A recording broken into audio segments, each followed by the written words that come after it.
പിതൃപുത്ര പരിശുദ്ധാത്മാവാം ത്രിയേക ദൈവത്തിന് മഹത്വം.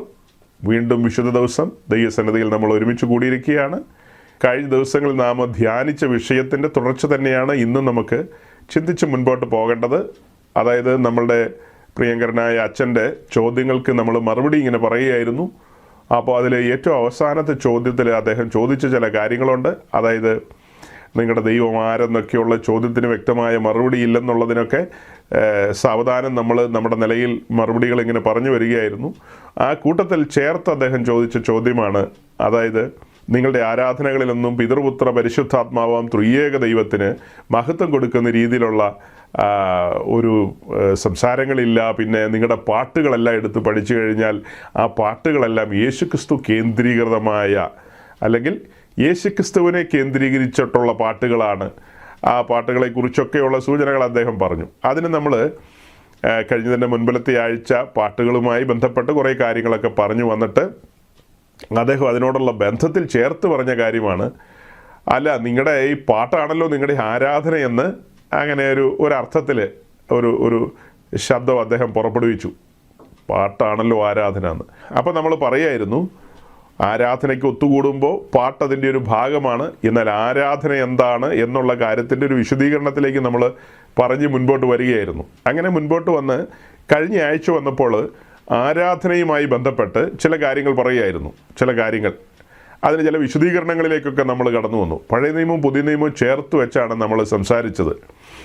ആ കൂട്ടത്തിൽ നമ്മൾ പറയുകയായിരുന്നു ആരാധനയോടുള്ള ബന്ധത്തിൽ നമ്മൾ പഴയ നിയമത്തിലേക്ക് നോക്കുമ്പോൾ നമ്മൾ ഈ പഴയ നിയമം എന്ന് പറയുമ്പോൾ നമ്മുടെ കയ്യിലിരിക്കുന്ന ഈ പുസ്തകത്തിൻ്റെ പാതി ഭാഗം, അതായത് ക്രിസ്തുവിൻ്റെ ക്രൂശ് മരണത്തിന് മുൻപുള്ള കാര്യങ്ങളെയാണല്ലോ നമ്മൾ പഴയ നിയമം എന്ന് പറയുന്നത്. ആ പഴയ നിയമത്തിലേക്ക് നോക്കുമ്പോൾ തന്നെ നമ്മളതിനെ പ്രധാനമായും രണ്ടായിട്ട് തിരിക്കും. അതായത് തോട്ടത്തിൽ നിന്ന് പുറത്തിറങ്ങി വന്ന ആദാം മുതൽ ഹോരേബിൽ മോശയ്ക്ക് പ്രമാണം ലഭിക്കുന്ന വരെയുള്ളൊരു കാലഘട്ടത്തെ നമ്മൾ പരിഗണിക്കുന്നത് മനസ്സാക്ഷി യുഗം എന്നുള്ളൊരു നിലയിലാണ്.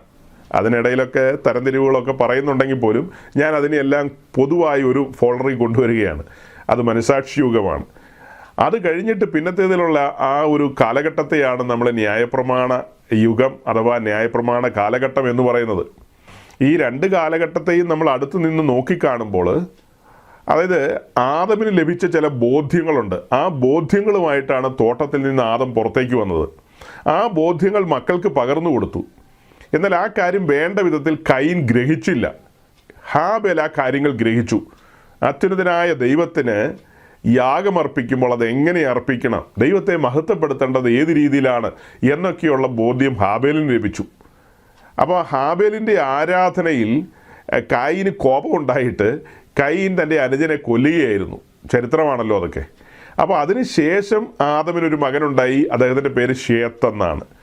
അവിടെ നമ്മൾ കാണുന്നത് ഷേത്തിൻ്റെ കാലത്ത് യഹോവയുടെ നാമത്തിൽ ആരാധന ആരംഭിച്ചെന്നുള്ളതാണ്. അതിനൊക്കെ നമ്മൾ കഴിഞ്ഞ ആഴ്ച വർത്തമാനം പറഞ്ഞതാണ്, വേണ്ട വിധത്തിൽ പറഞ്ഞതാണ്. ആ കാലഘട്ടത്തിൽ ആരാധനയ്ക്കുള്ള വ്യക്തമായ ചട്ടങ്ങളോ പ്രമാണങ്ങളോ ഒന്നും ലഭിച്ചിരുന്നില്ല. അതായത് അവരുടെ പിതാവായ ആദമിലൂടെ ലഭിക്കപ്പെട്ട ചില ബോധ്യങ്ങൾ. കാരണം ആദം ദൈവത്തോട് കൂടെ നടന്നവനാണ്, ദൈവത്തിൻ്റെ കാര്യപരിപാടികൾ മനസ്സിലാക്കിയ ഒരാളാണ്. അതുകൊണ്ട് എങ്ങനെ ആയിരിക്കണമെന്നുള്ള ഒരു മിനിമം ഐഡിയ മക്കൾക്ക് കൊടുത്തിട്ടുണ്ട്. ആ മിനിമം ഐഡിയ വെച്ച് തന്നെയല്ല അവരുടെ മനസ്സാക്ഷിയിൽ അവർക്ക് ലഭിക്കുന്ന ബോധ്യം അനുസരിച്ചും അവർ ഭക്തിയോടെ ദൈവസന്നിധിയിൽ യാഗം അർപ്പിച്ചിരുന്നു. അതായത് ആരാധനയുടെ വ്യക്തമായ രൂപരേഖ ന്യായപ്രമാണ കാലഘട്ടത്തിൽ ലഭിച്ചതുപോലെയല്ല. അവരുടെ മനസ്സാക്ഷിക്ക് ഒത്തവണ്ണം അവർ പല നിലകളിൽ ദൈവത്തെ ആരാധിച്ചിരുന്നു.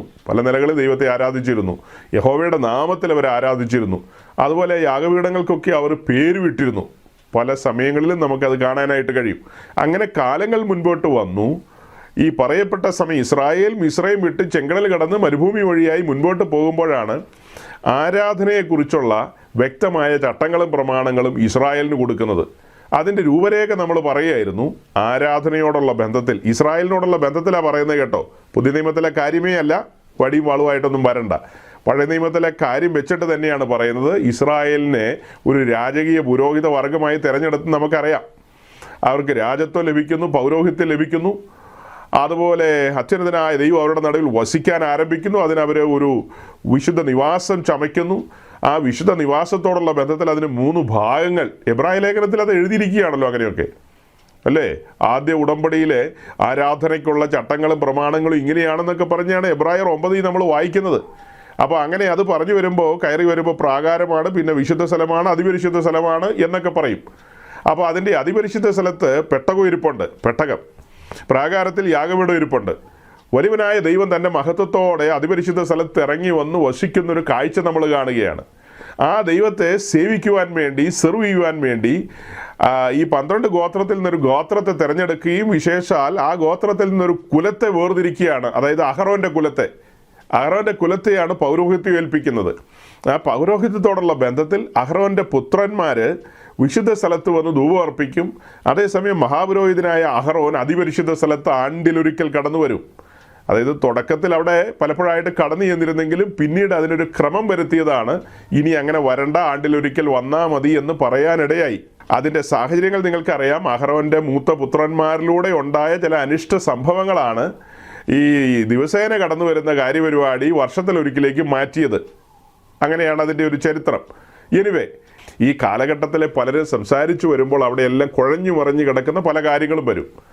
പല പാട്ടുകൾ, പല കാര്യങ്ങളെല്ലാം നമ്മൾ ശ്രദ്ധിക്കുമ്പോൾ ദാവീദ് നൃത്തം ചെയ്തു, അതുകൊണ്ട് നമ്മൾ നൃത്തത്തോടെ ദൈവസന്നിധി വരണം, ഇങ്ങനെയൊക്കെയുള്ള ഒത്തിരി കാര്യങ്ങൾ ആളുകൾ പറയും. അപ്പോൾ ഓരോരോ ഭാഗങ്ങൾ എടുത്ത് പറയുന്നതുകൊണ്ട് ഇത് ക്രമീകൃതമായി പറയാത്തതുകൊണ്ട് പലരും കൺഫ്യൂസ്ഡായി പോകും. അതുകൊണ്ടാണ് നമ്മളതൊരു ഓർഡറിൽ, ക്രമത്തിൽ പറയുന്നത്. പഴയ നിയമ സമ്പ്രദായങ്ങൾ ഇങ്ങനെയായിരുന്നു. അത് കഴിഞ്ഞ് നമ്മൾ പുതിയ നിയമ കാര്യത്തിലേക്ക് വരികയാണല്ലോ. അത് പറഞ്ഞല്ലോ കഴിഞ്ഞ ആഴ്ച. പക്ഷേ ഒരു വിശദീകരണം ആവശ്യമുള്ളത് കൊണ്ടാണ് വീണ്ടും ഞാൻ റിപ്പീറ്റ് ചെയ്യാതെ തരമില്ല. അപ്പോൾ അങ്ങനെ അത്യുന്നതനായ ദൈവത്തിൻ്റെ സന്നിധിയിൽ ഇസ്രായേൽ ദൈവത്തെ ആരാധിക്കാൻ കടന്നു വരുന്ന രീതികൾ പറഞ്ഞു. അതിൻ്റെ 2 പ്രധാന കാര്യങ്ങളാണ് പറഞ്ഞത്. ഒന്ന് യാഗാർപ്പണവും, 2 ധൂപാർപ്പണവും. അവിടെ ക്വസ്റ്റ്യൻസ് ഒക്കെ വന്നിട്ടുണ്ട്. ക്വസ്റ്റ്യൻസ് എന്താണ്? ധൂപാർപ്പണത്തിന് ആരാധനയുമായി എന്ത് ബന്ധം എന്നൊക്കെയാണ് ചോദിച്ചത്. അപ്പോൾ ആ ചോദ്യം സതുദ്ദേശപരമായി ഒരു വ്യക്തി ചോദിക്കുകയാണെങ്കിൽ നമുക്കതിന് വിശദീകരണം കൊടുക്കാം. അതേസമയം പണ്ഡിതന്മാർ നമ്മളെ മുൾമുനയിൽ നിർത്താൻ വേണ്ടി ചോദിക്കുമ്പോൾ പ്രത്യേകിച്ച് മറുപടി ഒന്നും തരാനില്ല. കഴിഞ്ഞ ആഴ്ചത്തെ മെസ്സേജിൽ നമ്മൾ ഈ കാര്യങ്ങൾ വ്യക്തമായി പറഞ്ഞിരുന്നു. അതായത് പഴയ നിയമ ആരാധനയോടുള്ള ബന്ധത്തിൽ നമ്മൾ അടുത്ത് നിന്ന് പഠിക്കുമ്പോൾ പ്രാകാരത്തിലിരിക്കുന്ന യാഗപീഠത്തിൽ യാഗമർപ്പിച്ചുകൊണ്ട് ഹോളി പ്ലേസിലിരിക്കുന്ന ധൂപപീഠത്തിൽ ധൂപം അർപ്പിക്കുന്നതാണ് ശുശ്രൂഷയുടെ ക്രമം എന്ന് പറയുന്നത്. പുരോഹിതൻ പ്രാകാരത്തിൽ യാഗപീഠത്തിൻ്റെ അടുക്കൽ വരുന്നു. അവിടെ നിന്ന് മുൻപോട്ട് പ്രയാണം ചെയ്ത് വിശുദ്ധ സ്ഥലത്തുള്ള ധൂപപീഠത്തിൽ ധൂപം അർപ്പിച്ചുകൊണ്ട് മടങ്ങി വന്ന്, അതിനിടയിൽ പലതും പറയേണ്ടതുണ്ട്, എന്നാൽ ചുരുക്കി അങ്ങ് പറയുകയാണ്, മടങ്ങി പുറത്തേക്ക് വരുന്ന ആ നിമിഷം അപ്പോഴാണ് ആരാധന പൂർത്തിയാകുന്നത്. അപ്പോൾ ഇവിടെ കടന്നു വന്ന് ആദ്യപടി എന്ന് പറയുന്നത് ശുദ്ധീകരണമാണ്. ശുദ്ധീകരണം പ്രാപിച്ചിട്ട് യാഗം അർപ്പിക്കുന്നു. പിന്നീട് യാഗരക്തവുമായി അകത്തു പോകുന്നു, യാഗരക്തം തളിക്കുന്നു. അത് കഴിഞ്ഞ് ധൂപാർപ്പണത്തിൻ്റെ പ്രക്രിയകൾ ആരംഭിക്കുന്നു. ധൂപാർപ്പണം കഴിഞ്ഞ് പിന്നെ മടങ്ങി വന്നിട്ട് വീണ്ടും ശുദ്ധീകരണം കഴിഞ്ഞ് പിന്നത്തേതിലാണ് പുരോഹിതൻ പുറത്തേക്ക് ഇറങ്ങിപ്പോകുന്നത്, അല്ലെങ്കിൽ അദ്ദേഹം ശുശ്രൂഷ അവസാനിപ്പിച്ചു പോകുന്നത്. ഇതെല്ലാം കൂടെ പൂർത്തീകരിക്കുമ്പോഴാണ് ആരാധന പൂർത്തീകരിക്കപ്പെട്ട് പുരോഹിതൻ ഭവനത്തിലേക്ക് പോകുന്നത്, അല്ലെങ്കിൽ മടങ്ങിപ്പോകുന്നത്. അതുകൊണ്ട് നമ്മൾ പറയുകയായിരുന്നു, ആരാധനയിലെ അവിഭാജ്യ ഘടകമാണ് യാഗാർപ്പണവും ധൂപാർപ്പണവും എന്ന്. അല്ലാതെ യാഗം അർപ്പിക്കുന്നതല്ല ആരാധന എന്ന് പറയുന്നത്. യാഗത്തിൽ നിന്ന് ധൂപത്തിലേക്ക് പ്രവേശിക്കണം. ന്യായപ്രമാണ യുഗത്തെ മുൻനിർത്തിക്കൊണ്ടാണ് ഞാൻ സംസാരിക്കുന്നത്. അല്ലാതെ ശേത്ത് യഹോവയുടെ നാമത്തിൽ ആരാധിച്ചു, അല്ലെങ്കിൽ ഹാബേൽ യാഗം അർപ്പിച്ചു, അതൊന്നും അല്ല ഇവിടെ പറയുന്നത്. അത് മനസാക്ഷി യുഗത്തിലെ കാര്യമാണ്. ആ കാര്യം പറഞ്ഞു തീർന്നു. ഇപ്പം ന്യായപ്രമാണ യുഗത്തിലേക്ക് വന്നല്ലോ. ന്യായപ്രമാണ യുഗത്തിൽ അതിന് ചട്ടങ്ങളും പ്രമാണങ്ങളും കൊടുത്തിട്ടുണ്ട്. ഇതൊക്കെ എന്തിനാണ് ഒരു പുതിയ നിയമ ഭക്തൻ അറിയേണ്ടതെന്നാണ് ചില പണ്ഡിതന്മാർ ചോദിക്കുന്നത്. നിങ്ങൾക്ക് പുതിയ നിയമത്തിൽ വാക്യങ്ങളുണ്ടല്ലോ, അത് വെച്ചങ്ങ് പറഞ്ഞാൽ പോരെന്ന്. അത് വെച്ച് പറഞ്ഞാൽ പോരാത്തത് കൊണ്ടല്ലേ ഞങ്ങൾ പഴയ നിയമവും കൂടെ ചേർത്ത് വെച്ച് പറയുന്നത്. പുതിയ നിയമത്തിലുള്ള കാര്യങ്ങൾ വെച്ച് മാത്രം പറയാനുള്ള പാണ്ഡിത്യം നിങ്ങൾക്കുണ്ടെങ്കിൽ നിങ്ങൾ പറയുക, നിങ്ങൾ വീഡിയോയൊക്കെ റെക്കോർഡ് ചെയ്ത് യൂട്യൂബിൽ അപ്ലോഡ് ചെയ്യുക, എന്നിട്ട് പ്രചരിപ്പിക്കുക. ഞങ്ങളെ സംബന്ധിച്ച് ഞങ്ങൾ ഈ 66 പുസ്തകത്തിൽ നിന്നും ആരാധനയുമായി ബന്ധപ്പെട്ട എല്ലാ കാര്യവും പറയും, പറയാവുന്നതെല്ലാം പറയും. ഞങ്ങൾ നോക്കുന്നത് ഞങ്ങളുമായി ബന്ധപ്പെട്ട ഞങ്ങളുടെ കൂട്ടു സഹോദരങ്ങൾക്ക് ആത്മീയ വർധന വരുന്നുണ്ടോ എന്നുള്ളതാണ്. അവർക്ക് ദൈവസ്നേഹവും ദൈവഭയവും വരുന്നുണ്ടോ എന്നുള്ളതാണ്. അവർ ഭക്തിയിൽ മുൻപോട്ട് പോകുന്നുണ്ടോ, അവരുടെ പ്രത്യാശ വർദ്ധിക്കുന്നുണ്ടോ, അവർ കാന്തൻ്റെ വരവിന് വേണ്ടി ആവലോടെ കാത്തിരിക്കുന്നുണ്ടോ, ഇതെല്ലാമാണ് നമ്മൾ നോക്കുന്നത്. അല്ലാതെ പാണ്ഡിത്യം അവതരിപ്പിക്കാനുള്ള വേദികളല്ല ഇതൊന്നും. നമ്മുടെ അറിവും പാണ്ഡിത്യവും ആളുകളുടെ പുറത്ത് അടിച്ചേൽപ്പിക്കുകയല്ല. ഇതൊക്കെ കാലങ്ങൾ കൊണ്ട് ദൈവസന്നിധിയിൽ നമ്മൾ എന്താ പറയുക, ബലിപീഠത്തിൽ കിടന്ന് കത്തി അമർന്നു എന്നൊക്കെ ഇടയ്ക്ക് പറയാറില്ലേ? അങ്ങനെ കേട്ടതും കണ്ടതും പഠിച്ചതും സ്വീകരിച്ചതും സ്വാംശീകരിച്ചതുമായ കാര്യങ്ങളാണ് പ്രിയപ്പെട്ടവരുടെ മധ്യത്തിൽ പ്രഘോഷിക്കുന്നത്. ദൈവ സാന്നിധ്യത്തിൽ ദൂതന്മാരെ സാക്ഷി വെച്ചുകൊണ്ടാണ് ദൈവത്തിൻ്റെ ദാസൻ എന്ന നിലയിൽ, ഒരു പുതിയ നിയമ ശുശ്രൂഷകൻ എന്ന നിലയിൽ ദൈവവചനം ഘോഷിക്കുന്നത്. ഇപ്പോൾ പറയുന്നത് പഴയ നിയമത്തിലെ കാര്യങ്ങളാണ്. അതെന്തിനാണ് അങ്ങനെ പറയുന്നത്? എല്ലാം തുടർച്ചകളാണ്. അതിൻ്റെ സൂചനയാണ് എബ്രായ ലേഖനത്തിലേക്ക് വരുമ്പോൾ നമുക്ക് കിട്ടുന്നത്. പഴയ ഉടമ്പടിയിൽ ഇങ്ങനെയാണ്, അതേസമയം പുതിയ ഉടമ്പടിയിലേക്ക് വരുമ്പോൾ അതിനെല്ലാം മാറ്റങ്ങൾ വരികയാണ്. അവിടെയെല്ലാം ആക്ഷരികമായി പറയുമ്പോൾ ഇവിടെയെല്ലാം ആത്മീയമായാണ് പരിഗണിക്കുന്നത്. യേശുക്രിസ്തു ശമരിയക്കാരി സ്ത്രീയോട് സംസാരിക്കുകയാണ്. പുതിയ നിയമ ആരാധനയെക്കുറിച്ചുള്ള സൂചന കൊടുക്കുകയാണ്. സത്യനമസ്കാരികൾ പിതാവിനെ ഇങ്ങനെ ആരാധിക്കണം, കർത്താവ് ആത്മാവാകുന്നു. അപ്പോൾ ആത്മാവായ പിതാവിനെ ആരാധിക്കേണ്ടത് ഇങ്ങനെയാണെന്ന് ആരോടാ പറയുന്നത്? ശമരിയക്കാരി എന്ന് പറഞ്ഞാൽ 10 ഗോത്രവുമായി ബന്ധപ്പെട്ട് കിടക്കുന്ന ഒരുവളാണ്. അവരെ സംബന്ധിച്ച് അവർക്ക് ചില പുകഴ്ചകളും കാര്യങ്ങളും ഉണ്ട്. അവിടെ പിതാക്കന്മാർ ആരാധിച്ചിരുന്ന ദൈവം, ഗ്രാസീം മലയിൽ അവർക്കൊരു ആരാധനാ കേന്ദ്രമുണ്ട്. അതേസമയം മറു സൈഡിൽ മറ്റൊരു പ്രബല ഗോത്രം നിൽക്കുകയാണ്, യഹൂദ ഗോത്രം. അവരാരാധിച്ചിരുന്ന മോറിയ മലയിലാണ്. അവിടെയാണ് യെരൂശലേം ദൈവാലയം. അവിടെയാണ് അവരുടെ യാഗാർപ്പണവും ധൂപാർപ്പണവും പരിപാടികളെല്ലാം, അവരുടെ ആരാധനകളെല്ലാം. ഇതിനെ രണ്ടിനെയും മുൻനിർത്തിക്കൊണ്ട് യേശുക്രിസ്തു പറയുക, ഇത് രണ്ടുമല്ല സത്യാരാധന എന്ന് പറയുന്നത്. അത് അതിൻ്റെയൊക്കെ ഒരു പ്രാഗ് രൂപം എന്ന് വേണമെങ്കിൽ പറയാമെന്ന് മാത്രമേ ഉള്ളൂ. സത്യാരാധനയുടെ നാഴിക ഇതാ വെളിപ്പെടുന്നു, അങ്ങനെയല്ലേ പറഞ്ഞത്? സത്യാരാധനയുടെ നാഴിക വരുന്നു, ഇപ്പോൾ വന്നുമിരിക്കുന്നു. അതായത് പിതാവിനെ നമസ്കരിക്കുന്നവർ, ആരാധിക്കുന്നവർ ആത്മാവിലും സത്യത്തിലുമാണ് ആരാധിക്കേണ്ടത്. പഴയ നിയമ ആരാധനയുടെ രീതിയല്ല പുതിയ നിയമ ആരാധന എന്നാണ് പറയുന്നത്. അപ്പോൾ പുതിയ നിയമ ആരാധന എന്തെന്ന് പഠിക്കുന്ന ഒരുവൻ പഴയ നിയമത്തിലെ ആരാധന എന്താണെന്നൊക്കെ ധരിച്ചിരിക്കണം, മനസ്സിലാക്കിയിരിക്കണം. അത് മനസ്സിലാക്കുമ്പോഴാണ് നമുക്ക് കൂടുതൽ ഭക്തിയോടും ഭയത്തോടും ദൈവത്തെ സേവിക്കാൻ കഴിയുന്നത്. നമ്മൾ ഈ വലിയവനായ ദൈവത്തെ അടുത്തറിയുന്നത് എങ്ങനെയാണ്? പുതിയ നിയമ വിശ്വാസികളായ നാം പുതിയ നിയമത്തിലാണ് വരുന്നത്, അതിന് തർക്കമൊന്നുമില്ല. നമ്മൾ ഈ ദൈവത്തിൻ്റെ മഹത്വത്തെ അടുത്ത് നിന്ന് കാണുന്നത് പഴയ നിയമത്തിൽ ഇറങ്ങിപ്പോകുമ്പോഴല്ലേ? പുതിയ നിയമത്തിൽ നിന്നുകൊണ്ടാണോ ദൈവത്തിൻ്റെ മഹത്വത്തെയും ആഴങ്ങളെയും നമ്മൾ അറിയുന്നത്? അങ്ങനെയാണോ?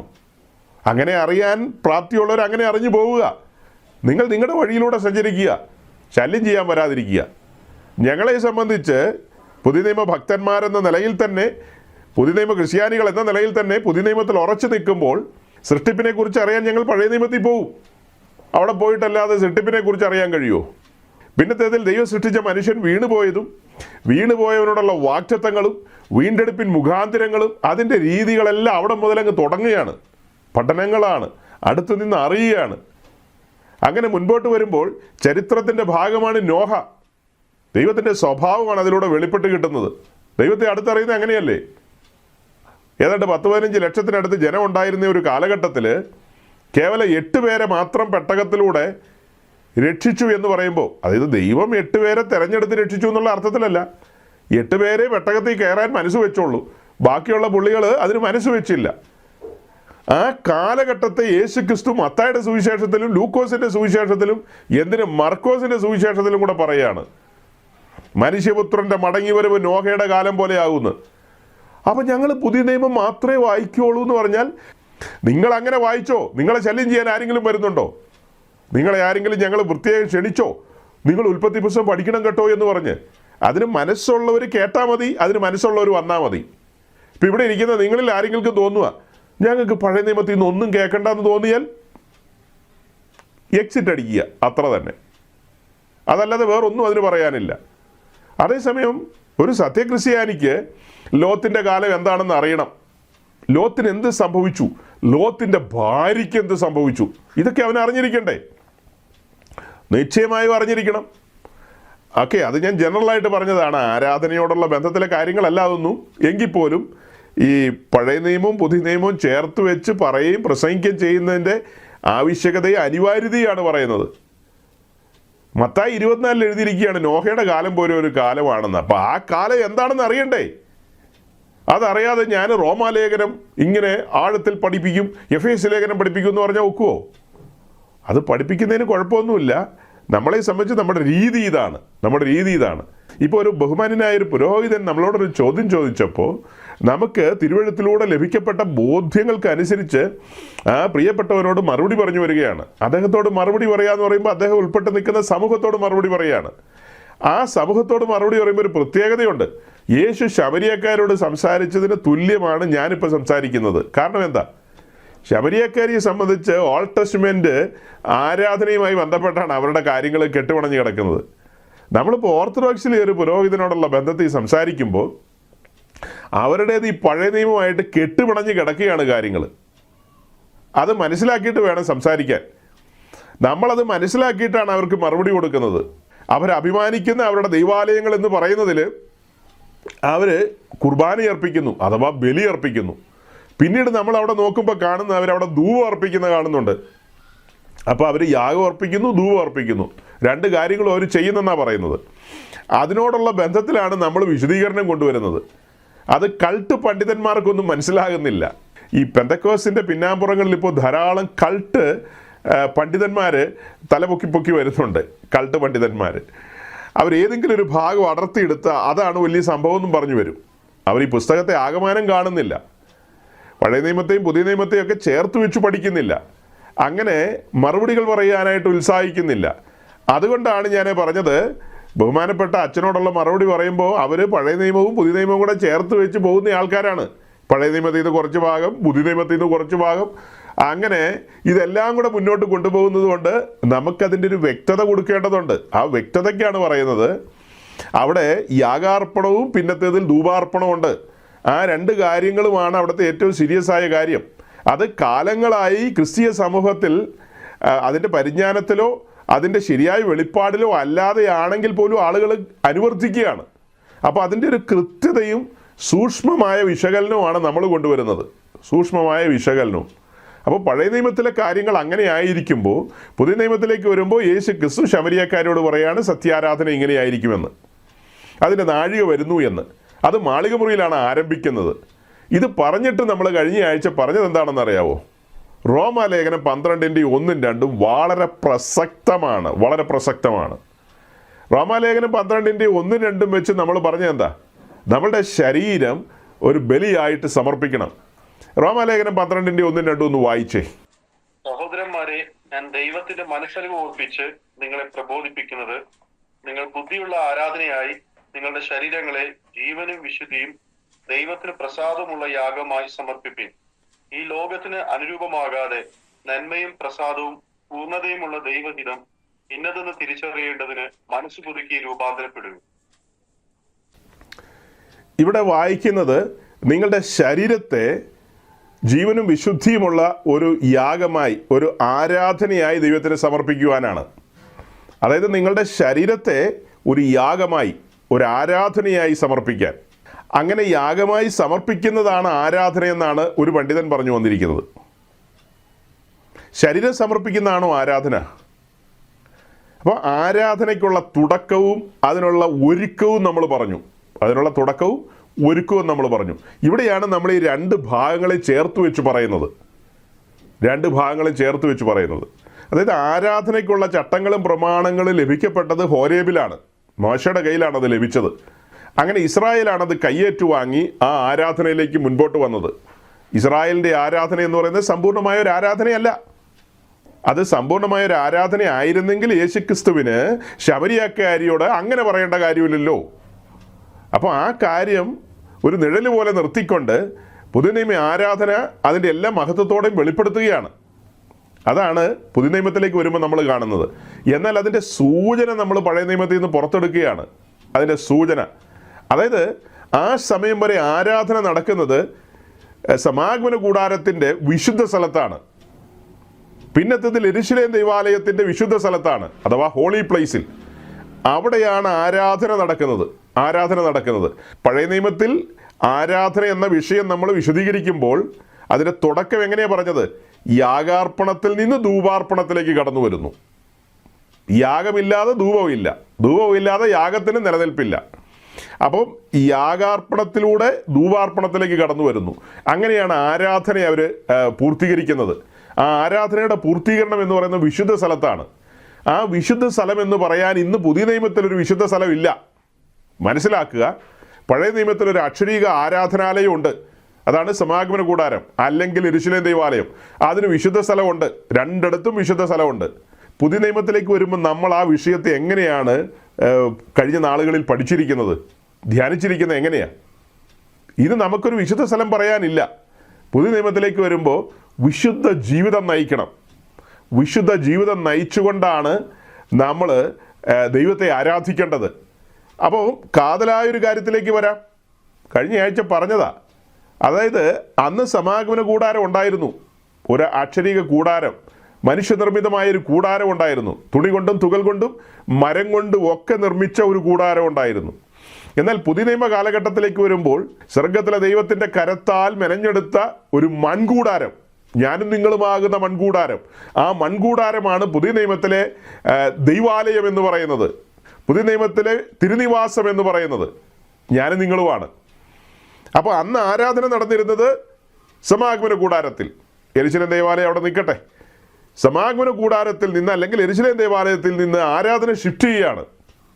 ആരാധന പള്ളിക്കെട്ടിടത്തിലേക്ക് അല്ലെന്നാണ് നമ്മൾ പറഞ്ഞത്, പെന്തിക്കോസ്തുകാരൻ്റെ സഭാഹോളിലേക്കല്ല. ഏതോ ഒരു പണ്ഡിതൻ പറഞ്ഞു വന്നിരിക്കുകയാണ് കഴിഞ്ഞ ആഴ്ച പ്രസംഗത്തിൽ നമ്മൾ പറഞ്ഞെന്ന്, സഭായോഗം കൂടുന്നതിനാണ് ആരാധന എന്ന് പറയുന്നതെന്ന്. നിങ്ങൾ ആരെങ്കിലും അങ്ങനെ കേട്ടോ സഹോദരങ്ങളെ ഞാൻ പറയുന്നത്?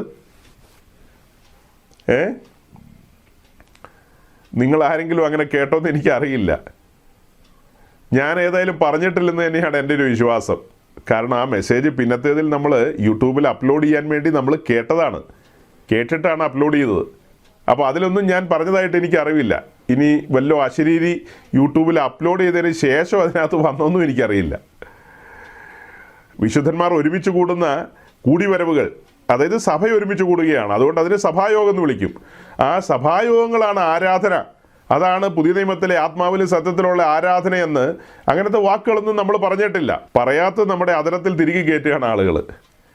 അപ്പോൾ ഇവിടുത്തെ സീരിയസ് ആയ കാര്യം എന്താ? അന്ന് സമാഗമന കൂടാരത്തിലാണ് ആരാധന നടക്കുന്നത്. അതിൻ്റെ ഇടം എവിടെയാ? വിശുദ്ധ സ്ഥലം. അവിടെയാണ് ദിവസേന പുരോഹിതന്മാർ വന്ന് ധൂപം അർപ്പിക്കുന്നത്. പ്രഭാതയാഗത്തോടനുബന്ധിച്ച് ധൂപം അർപ്പിക്കും, സന്ധ്യായാഗത്തോടനുബന്ധിച്ചും ധൂപം അർപ്പിക്കും. 2 യാഗങ്ങളും 2 ധൂപങ്ങളുമാണ്. അത് കഴിഞ്ഞിട്ട് നമ്മൾ നേരെ ജമ്പ് ചെയ്യുക.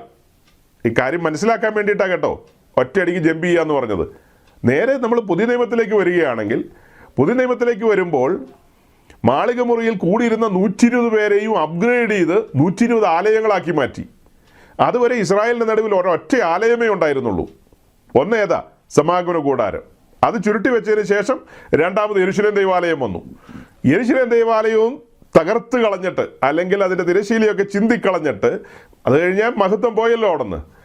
പിന്നത്തേതിൽ നമ്മൾ കാണുന്നത് മാളിക മുറിയിൽ 120 ആലയങ്ങളെയാണ്. ഒറ്റയടിക്ക് 120 ആലയങ്ങൾ. നിന്നനിപ്പി 3000 അതിനോട് കൂടെ ചേർക്കുന്നു, പിന്നീട് 5000, പിന്നീട് അസംഖ്യം.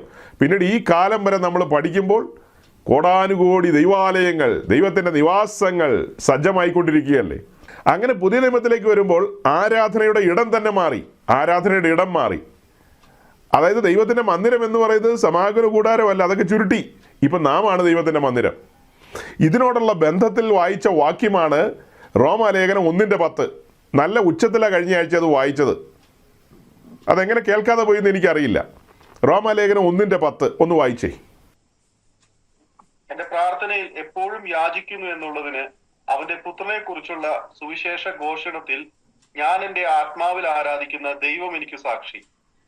ഇവിടെ പൗലോസ് റോമയിലുള്ള വിശുദ്ധന്മാരോട് പറയാണ്, ഞാൻ എൻ്റെ ആത്മാവിൽ ആരാധിക്കുന്ന ദൈവമെന്ന്. അതായത് ആരാധനയുടെ ഇടം മാറി എന്നുള്ള കാര്യം നമ്മളോട് ചോദ്യം ചോദിച്ച വ്യക്തികളോട് മറുപടി പറയുകയാണ്, അല്ലേ? അങ്ങനെയല്ലേ സംഭവിച്ചത്? ആരാധനയുടെ ഇടം ഷിഫ്റ്റ് ചെയ്യപ്പെട്ടു എന്നുള്ളതാണ് ചോദ്യത്തിന് മറുപടി എന്നോണം നമ്മൾ ബഹുമാനപ്പെട്ട അച്ഛനോട് പറഞ്ഞത്. അതായത് അന്ന് സമാഗമന കൂടാരത്തിലായിരുന്നു, പിന്നീട് യെരൂശലേം ദേവാലയത്തിലായിരുന്നു. ആ ആരാധനാ രീതികളൊക്കെ മാറിയിട്ട് ശമരിയാക്കാരിയോട് പറഞ്ഞ കാര്യത്തിൻ്റെ നിവൃത്തീകരണം മാളിക മുറി മുതൽ ആരംഭിക്കുകയാണ്. അവിടെ കൂടിയിരുന്ന 120 പേരെയും ദൈവം തൻ്റെ ആലയമാക്കി മാറ്റി. അവരുടെ ഉള്ളിൽ, അവരുടെ ആത്മാവിൽ ആത്മാവായ ദൈവം വസിക്കാൻ ആരംഭിക്കുകയാണ്. ആത്മാവായ ദൈവം അവരുടെ ആത്മാവിൽ വസിച്ചുകൊണ്ട് അവരെ ദൈവത്തിൻ്റെ മന്ദിരമാക്കിക്കൊണ്ട് അവരിലൂടെ ആരാധന വെളിപ്പെടുകയാണ്. അപ്പോൾ അതുവരെ സമാഗമന കൂടാരത്തിൽ ആരാധിച്ച ആരാധന, വിശുദ്ധ സ്ഥലത്ത് ആരാധിച്ച ആരാധന, ഇന്ന് നാം ആകുന്ന കൂടാരത്തിലാണ് ആരാധിക്കേണ്ടത്. അപ്പോൾ വിശുദ്ധ സ്ഥലം എവിടെയെന്നുള്ള ചോദ്യത്തിൻ്റെ ഉത്തരമാണ് തൊട്ട് മുമ്പ് ഞാൻ പറഞ്ഞത്. ഇന്ന് വിശുദ്ധ സ്ഥലമില്ല, പകരം വിശുദ്ധ ജീവിതം നയിക്കണം നമ്മൾ. സമ്പൂർണമായും ദേഹം ദേഹി ആത്മാവിൽ വിശുദ്ധ ജീവിതം നയിച്ചുകൊണ്ട്, വിശുദ്ധിക്ക് പ്രാധാന്യം കൊടുത്തുകൊണ്ട് നാം ദൈവത്തെ ആരാധിക്കണം. ഇത് പറഞ്ഞപ്പോഴാണ് കഴിഞ്ഞ ആഴ്ചത്തെ മെസ്സേജിലെ ഒരു ഭാഗം, അതായത് ഒരാൾ വന്ന് പറഞ്ഞെന്ന് ഞാൻ പറഞ്ഞില്ലേ, ആരാധന എന്ന് പറയുന്നത് ഇങ്ങനെയാണ് കേട്ടോ, നിങ്ങൾ പറയുന്നൊന്നും അല്ല എന്നൊക്കെ പുള്ളി ഭയങ്കര കണ്ടുപിടിച്ചു. നമ്മളതൊക്കെ വായിച്ചിട്ട് കോപിച്ചല്ല ഈ പറയുന്നത്, ഈ മണ്ടത്തരം വന്ന് എഴുന്നള്ളിക്കുന്നത് കൊണ്ടാണ് ഇതിനൊക്കെ മറുപടി ഇങ്ങനെ പറയേണ്ടി വരുന്നത്. കഴിഞ്ഞ ആഴ്ചത്തെ മെസ്സേജിൻ്റെ ആ ഒരു ഭാഗം ഒന്ന് കേൾപ്പിച്ച് കേൾപ്പി. കഴിഞ്ഞ ആഴ്ച നമ്മൾ പ്രസംഗിച്ച, വേറെ ആരും പറഞ്ഞതല്ല, ഞാൻ തന്നെ പറഞ്ഞതാണ്, നിങ്ങൾ കേട്ടിരുന്നൊരു ഭാഗമാണ്. അത് ഈ പണ്ഡിത ലോകത്തുള്ള ആളുകൾ ശ്രദ്ധിക്കാതെ പോവുകയാണ്, ശ്രദ്ധിക്കാതെ അവർ കമൻ്റ് എഴുതുകയാണ്. നിങ്ങളതൊന്ന് കേട്ട് നോക്കി. ദൈവം ആത്മാവാകുന്നു. ആ ദൈവത്തെ ആരാധിക്കുന്നവർ ആത്മാവിലും സത്യത്തിലുമാണ് ആരാധിക്കേണ്ടത്. ആത്മാവിലും സത്യത്തിലുമാണ് ആരാധിക്കേണ്ടത്. അതാണ് പുതിയ നിയമ ആരാധനയുടെ രീതി. ആ വാക്യം അങ്ങനെ ഇരിക്കുമ്പോഴാണ് തമാശ രൂപേണ നമ്മളോട് ചോദിക്കുന്നത്, നിങ്ങളുടെ പാട്ടാണോ ആരാധനയെന്ന്. അതാണ് ഇത്ര നേരം പറഞ്ഞത്.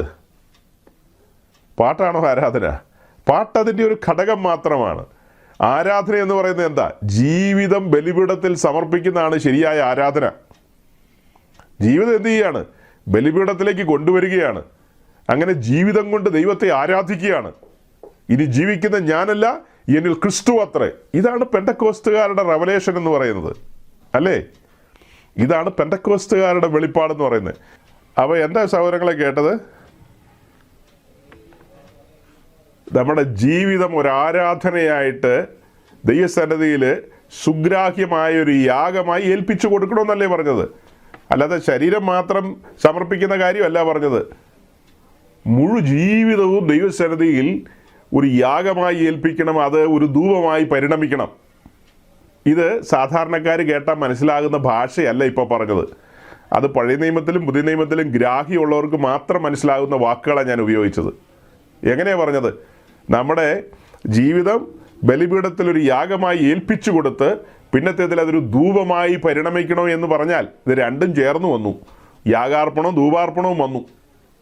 സൗരഭ്യം പരത്തേണ്ട ജീവിതം കൊണ്ട് യാഗപീഠത്തിൽ ഏൽപ്പിച്ചു കൊടുത്തു. പിന്നത്തേതിൽ ചേർത്ത് പറയുകയാണ് ജീവിതം ഒരു ധൂപമായി മാറണമെന്ന്, സൗരഭ്യം പരത്തുന്നതായിരിക്കണം. അങ്ങനെ സൗരഭ്യം പരത്തുന്ന നിലയിലേക്ക് വന്നാണ് ആരാധിക്കേണ്ടത്. ഈ കാര്യമൊക്കെ നമ്മൾ പറഞ്ഞപ്പോൾ അത് ശ്രദ്ധിക്കാതെ വെറുതെ നെഗറ്റീവ് കമൻസൊക്കെ ആയിട്ട് വരുന്നു. ഇത്തരം കമൻസുകൾക്കൊന്നും നിലവാരമില്ലാത്ത, അല്ലെങ്കിൽ ഈ കൾട്ട് സ്വഭാവമുള്ള കമൻസിനൊന്നും ഞാൻ സാധാരണ മറുപടി പറയാറില്ല. അതിൻ്റെ ആവശ്യമില്ല. എങ്കിലും ഇതൊക്കെ സാധാരണ മനുഷ്യരുടെ ഉള്ളിൽ വരാൻ സാധ്യതയുള്ള കാര്യങ്ങളായതുകൊണ്ട് മാത്രം മറുപടി ചിലതൊക്കെ പറഞ്ഞെന്ന് മാത്രമേ ഉള്ളൂ. നമ്മൾ അച്ഛൻ്റെ ചോദ്യത്തിന് മറുപടി പറഞ്ഞു പോവുകയായിരുന്നു. അതിനിടയിൽ കുറച്ച് സമയം ഇത്തരക്കാരെ അപഹരിച്ചു എന്ന് വേണമെങ്കിൽ പറയാം. ഇതെല്ലാം നമ്മൾ സവിസ്തരം പറഞ്ഞ കാര്യങ്ങളാണ്. അതിൻ്റെ തുടർച്ചയുണ്ട് എന്നുള്ളത് കഴിഞ്ഞ ആഴ്ച മെസ്സേജ് കേൾക്കുന്നവർക്ക് അറിയാമല്ലോ. അത് അവിടെ കൊണ്ട് തീരുകയല്ലല്ലോ മെസ്സേജ്. അത് കേൾക്കുന്ന കോമൺ സെൻസ് ഉള്ള ഒരാൾക്ക് മനസ്സിലാക്കാൻ മേലെ ഇത് തുടർച്ചയായി പറഞ്ഞുകൊണ്ടിരിക്കുകയാണ്. അതിന് ഡെസ്ക്രിപ്ഷനിൽ എഴുതിയിട്ടുണ്ട്. എന്താ അവിടെ എഴുതിയിരിക്കുന്നത്? ഇത് ബഹുമാനപ്പെട്ട അച്ഛനോടുള്ള ബന്ധത്തിലെ 28ാമത്തെ സെഷനാണ് എന്നോ മറ്റൊക്കെ എഴുതിയിട്ടുണ്ട്. അപ്പോൾ കേൾക്കുന്നവർക്ക് മനസ്സിലാവില്ല ഇതിൻ്റെ പുറയിൽ 10-20 എപ്പിസോഡുകൾ പിന്നിലുണ്ട്. ഇപ്പോൾ ഇത്രാമത്തെ എപ്പിസോഡാണ് ഈ പറയുന്നത് എന്ന് പറയുമ്പോൾ ഇത് തുടർച്ചയാണ് പറയുന്നത്. മെസ്സേജിൻ്റെ തുടക്കത്തിൽ തന്നെ പറഞ്ഞു, കഴിഞ്ഞ ആഴ്ച പറഞ്ഞതിൻ്റെ തുടർച്ചയാണ്. ഒടുക്കം പറഞ്ഞു ഈ വിഷയത്തിൻ്റെ ബാക്കി കർത്താവ് അനുവദിക്കുന്ന പക്ഷം നമുക്ക് അടുത്ത ആഴ്ച പറയാമെന്ന്. അപ്പോൾ പറഞ്ഞ് പൂർത്തീകരിച്ചിട്ടില്ലല്ലോ. ആ പൂർത്തീകരണത്തിലേക്ക് ഇന്ന് കൊണ്ടുവരണമെന്നാണ് നമ്മൾ ആഗ്രഹിച്ചത്. അപ്പോൾ അത് ഇന്നിപ്പോൾ കുറച്ചും കൂടെ പറയുകയാണ്. പൂർത്തിയായാലേ അടുത്ത ആഴ്ച പിന്നെയും പറയും, അത്ര തന്നെ. ഈ ആഴ്ച തന്നെ പറഞ്ഞ് പൂർത്തീകരിച്ചേക്കാമെന്ന് നമ്മളെങ്ങും ആരോടും വാക്കും പറഞ്ഞിട്ടില്ല. അതുകൊണ്ട് പരിശുദ്ധാത്മാവ് തരുന്ന ബോധ്യത്തിൽ നമ്മൾ ഈ കാര്യങ്ങൾ ഇങ്ങനെ പറഞ്ഞു പോവുകയാണ്. അപ്പോൾ സഹോദരങ്ങളെ, എന്താ നമ്മൾ കഴിഞ്ഞ ദിവസങ്ങളിൽ ചിന്തിച്ചത്? യാഗാർപ്പണവും ധൂപാർപ്പണവും സീരിയസ് ആയ കാര്യമല്ലേ? ആ കാര്യങ്ങൾ പുതിയ നിയമത്തിൽ ധൂപം അർപ്പിക്കുന്നതിനെ കുറിച്ച് എവിടെയെങ്കിലും എഴുതിയിട്ടുണ്ടോ എന്ന് ചോദിച്ചാൽ, പുതിയ നിയമ ആരാധന എന്ന് പറയുന്ന വിശുദ്ധ ആരാധനയാണ്, വിശുദ്ധമായ ആരാധനയാണ്. വിശുദ്ധനായ ദൈവത്തിന്, പരമപരിശുദ്ധനായ ദൈവത്തിനാണ് നമ്മൾ ആരാധന അർപ്പിക്കുന്നത്. അതിൻ്റെ വിവിധ ഭാഗങ്ങളാണ് നമ്മൾ പറഞ്ഞത്. ഇസ്രായേൽ ആദ്യം കൂടാരം ചമച്ചു. ആ കൂടാരത്തിൽ യാഗാർപ്പണത്തിനുള്ള യാഗമൃഗങ്ങളെ കൊണ്ടുവരുന്ന കാര്യങ്ങൾ പറഞ്ഞു. അത് കഴിഞ്ഞ് അതിൻ്റെ വിശുദ്ധ സ്ഥലത്ത് ധൂപാർപ്പണത്തിനുള്ള ധൂപവർഗ്ഗങ്ങൾ കൊണ്ടുവരുന്ന കാര്യം പറഞ്ഞു. ഇതൊക്കെ യഹോവയായ ദൈവമാണ് കൽപ്പിച്ചാക്കിയത്. ആ കൽപ്പിച്ചാക്കിയ കാര്യങ്ങളുടെ തുടർച്ച എന്നോണമാണ് നമ്മൾ ആത്മാവിൽ അത് ധ്യാനിക്കുന്നത്. നമ്മൾ ആത്മാവിൽ ധ്യാനിക്കുകയല്ലേ. അപ്പോൾ അങ്ങനെ നമ്മൾ ദൈവസന്നിധിയിൽ കടന്നു വരുമ്പോൾ ആദ്യ പടി എന്ന് പറയുന്നത് നാം തന്നെ ദൈവത്തിൻ്റെ മന്ദിരമായി തീരുകയാണ്. പുതിയ നിയമത്തിലെ മന്ദിരമായി തീരുകയാണ്. ആ മന്ദിരത്തിലെ യാഗമൃഗമായിട്ട് നാം നമ്മെ തന്നെ സമർപ്പിക്കുകയാണ്, യാഗമൃഗം എന്ന നിലയിൽ. അടുത്തത് ആ മന്ദിരത്തിലെ പുരോഹിതൻ എന്ന നിലയിൽ നാം പുരോഹിത ശുശ്രൂഷയ്ക്ക് വേണ്ടി സമർപ്പിക്കപ്പെടുകയാണ്.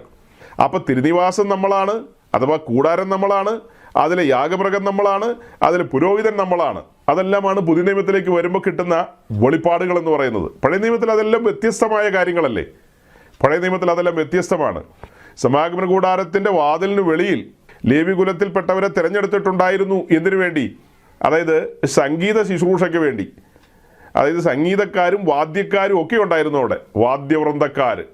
അവരെല്ലാം പ്രാകാരത്തിലാണ് നിന്നുകൊണ്ടിരുന്നത്. അതേസമയം വിശുദ്ധ സ്ഥലത്ത് പുരോഹിതന്മാർ കടന്നു വന്ന് ധൂപം അർപ്പിക്കും. ഈ പാട്ട് പാടുന്നതാണ് ആരാധന എന്നൊക്കെ ചോദിച്ചു കഴിഞ്ഞാൽ ആരാധനയ്ക്ക് ഒത്തുകൂടുകയാണ് അവിടെ. ഒത്തുകൂടുന്ന സമയത്ത് പുരോഹിതന്മാർ ദൈവസന്നിധിയിലേക്ക് കടന്നു വന്ന് ധൂപം അർപ്പിക്കുന്നു, അതിനു മുമ്പ് യാഗം അർപ്പിക്കുന്നു. അങ്ങനെയാണല്ലോ അതിൻ്റെ പ്രക്രിയ. അതേസമയം തന്നെ ഇവിടെ പ്രാകാരത്തിൽ ഗായക സംഘമുണ്ട്. ഗായക സംഘം തിരഞ്ഞെടുക്കപ്പെട്ടവരാണ്. അവർക്ക് അതിനായിട്ടുള്ള വിശേഷപ്പെട്ട വസ്ത്രങ്ങൾ ധരിപ്പിച്ചുകൊണ്ട് അവരുടെ തലയിൽ അഭിഷേക തൈലം വീഴണം, പാട്ട് പാടണമെങ്കിൽ പോലും. യഹോവയുടെ സന്നിധി നിന്ന് പാട്ട് പാടണമെങ്കിൽ പോലും. അതെവിടെയാണ് നിൽക്കുന്നത്? പ്രാകാരത്തിലാണ് നിൽക്കുന്നത്. പ്രാകാരത്തിൽ നിന്ന് പാട്ട് പാടുന്നതിന് പോലും ഇത്ര നിഷ്കർഷയുണ്ട്. അപ്പോൾ ഇതെല്ലാം പഴയ നിയമം പഠിക്കുമ്പോഴാണ് നമുക്ക് ഈ സീരിയസ്നെസ് മനസ്സിലാകുന്നത്. അല്ലെങ്കിൽ നമുക്ക് ആ സീരിയസ്നെസ് ലഭിക്കില്ല, നമ്മൾ തോന്നിയതുപോലെ ചെയ്യും. അപ്പം നമ്മൾ ഗൗരവമുള്ളവരായി മാറാൻ വേണ്ടി, ആത്മീയത്തിൽ പക്വതയുള്ളവരായി മാറാൻ വേണ്ടിയാണ് ഇതെല്ലാം ചേർത്ത് വെച്ച് പറയുകയും പഠിപ്പിക്കുകയും ചെയ്യുന്നത്. അപ്പോൾ വിശുദ്ധ സ്ഥലത്ത് ധൂപാർപ്പണത്തിന് പുരോഹിതന്മാർ കടന്നു വരുമ്പോൾ ഒരു പുരോഹിതന് ഒന്നിലധികം സഹായികളെ കൂടെ കൊണ്ടുവരാം, ഒന്നോ രണ്ടോ പേരെ കൂടെ കൊണ്ടുവരാം. അതായത് മറ്റ് പുരോഹിതന്മാരെ, ആ ദിവസം ഡ്യൂട്ടി ഇല്ലാത്തവരെ, അങ്ങനെ മനസ്സിലാക്കുക. അന്നത്തെ ദിവസം ശുശ്രൂഷ ഇല്ലാത്ത മറ്റ് പുരോഹിതന്മാരെ കൂടെ കൊണ്ടുവന്ന് സഹായികൾ എന്ന നിലയിൽ ചേർത്ത് നിർത്താം. അങ്ങനെ അതിലൊരാൾക്ക് യാഗപീഠത്തിലുള്ള തീക്കനൽ ധൂപപീഠത്തിൽ കൊണ്ടുവന്ന് നിരത്താനായിട്ട് സഹായിക്കാം. മറ്റൊരാൾക്ക് ധൂപപീഠത്തിൽ അർപ്പിക്കേണ്ട ധൂപവർഗ്ഗങ്ങൾ, സുഗന്ധവർഗ്ഗങ്ങൾ, ഇൻസെൻസ്, അത് പൊടിക്കാനും അതുപോലെ അവിടെ കൊണ്ടുവന്ന് നിരത്താനും ഒക്കെ ഈ നിയമിക്കപ്പെട്ട പുരോഹിതനെ സഹായിക്കാനായിട്ട് കടന്നു വരാം. അങ്ങനെയൊക്കെ അവർക്ക് ചെയ്യാം. അത്രയൊക്കെ ചെയ്തിട്ട് അവർ പിന്നിലേക്ക് പോകും, അവർ പിന്മാറും, അവർ പുറകോട്ട് പോകും. ആ സമയത്ത് പുരോഹിതൻ ഇവിടെ ധൂപാർപ്പണം ആരംഭിക്കുകയാണ്. ആ ധൂപാർപ്പണത്തിന് വേണ്ടി ധൂപം കത്തിത്തുടങ്ങുന്ന സമയത്ത് പുരോഹിതൻ പിന്നിലേക്ക് മാറി, ഒരടി പിന്നിലേക്ക് മാറി. ഇത് ജൂയിഷ് കൾച്ചറുമായി ബന്ധപ്പെട്ട് നമ്മൾ പഠിച്ച് മനസ്സിലാക്കിയെടുത്ത ബോധ്യങ്ങളായി പറയുന്നത്. അങ്ങനെ പുരോഹിതൻ അവിടെ നെടുമ്പാട് വീഴും, ദൈവസന്നിധിയിൽ നെടുമ്പാട് വീഴും. അങ്ങനെ ദൈവസന്നിധിയിൽ നെടുമ്പാട് വീണ് ഇരു കരങ്ങളും ദൈവസന്നിധിയിൽ മലർത്തും. മലന്ന് വീഴുകയല്ല, നെടുമ്പാട് വീഴുകയാണ്. എന്നിട്ട് കരങ്ങളെ മലർത്തും. അതിനുള്ള വാക്യങ്ങളാണ് യെശയ്യാ പ്രവാചകന്റെ പുസ്തകം 1-ാം അധ്യായത്തിൽ കാണുന്നത്. അങ്ങനെ ധൂപാർപ്പണം പൂർത്തീകരിച്ചിട്ടാണ് പുറത്തു വരുന്നത്. അത് വിശുദ്ധ സ്ഥലത്താണ്. അതുകൊണ്ടാണ് നമ്മൾ പറയുന്നത് വിശുദ്ധ സ്ഥലത്തെ ആ ധൂപാർപ്പണത്തിന് തത്തുല്യമായ നിലയിൽ പുതിയ നിയമത്തിൽ നാം ആത്മാവിലും സത്യത്തിലും ദൈവത്തെ ആരാധിക്കുകയാണ്. അത് വിശുദ്ധ സ്ഥലത്തിൻ്റെ അനുഭവത്തിൽ നിന്നുകൊണ്ടാണ്, വിശുദ്ധിയിൽ നിന്നുകൊണ്ടാണ് പരിശുദ്ധനായ ദൈവത്തെ ആരാധിക്കുന്നത്. അപ്പോൾ വലിയൊരു ചോദ്യമുണ്ട്, നിങ്ങൾ ശബ്ദങ്ങൾ പുറപ്പെടുവിക്കുന്നതാണോ ആരാധന എന്നൊക്കെ. അത് പറഞ്ഞു വരാം. ശബ്ദമൊക്കെ പുറപ്പെടുവിക്കും. അതായത് ആരാധന എന്ന് പറയുന്നത് ചില പണ്ഡിതന്മാരായ പ്രഭാഷകന്മാർ, മലയാളക്കരയിലെ വളരെ ബഹുമാന്യരായ ജനമെല്ലാം നെഞ്ചേറ്റി വെച്ചിരിക്കുന്ന പ്രഭാഷകരുണ്ട്. അവരവരുടെ പ്രസംഗങ്ങളിലൂടെ പഠിപ്പിച്ചു കൊണ്ടുവന്നൊരു കാര്യമാണ് ഈ ആരാധന എന്ന് പറയുന്നത് ജീവിതമാണ് കേട്ടോ എന്ന്. അതതിൻ്റെ ഒരു ഘടകമാണെന്നേ, ഒരു ഘടകം മാത്രമാണ്. കുറേ പേര് അതുകൊണ്ട് ഇപ്പോൾ എന്ത് ചെയ്തിരിക്കുകയെന്നറിയാവോ?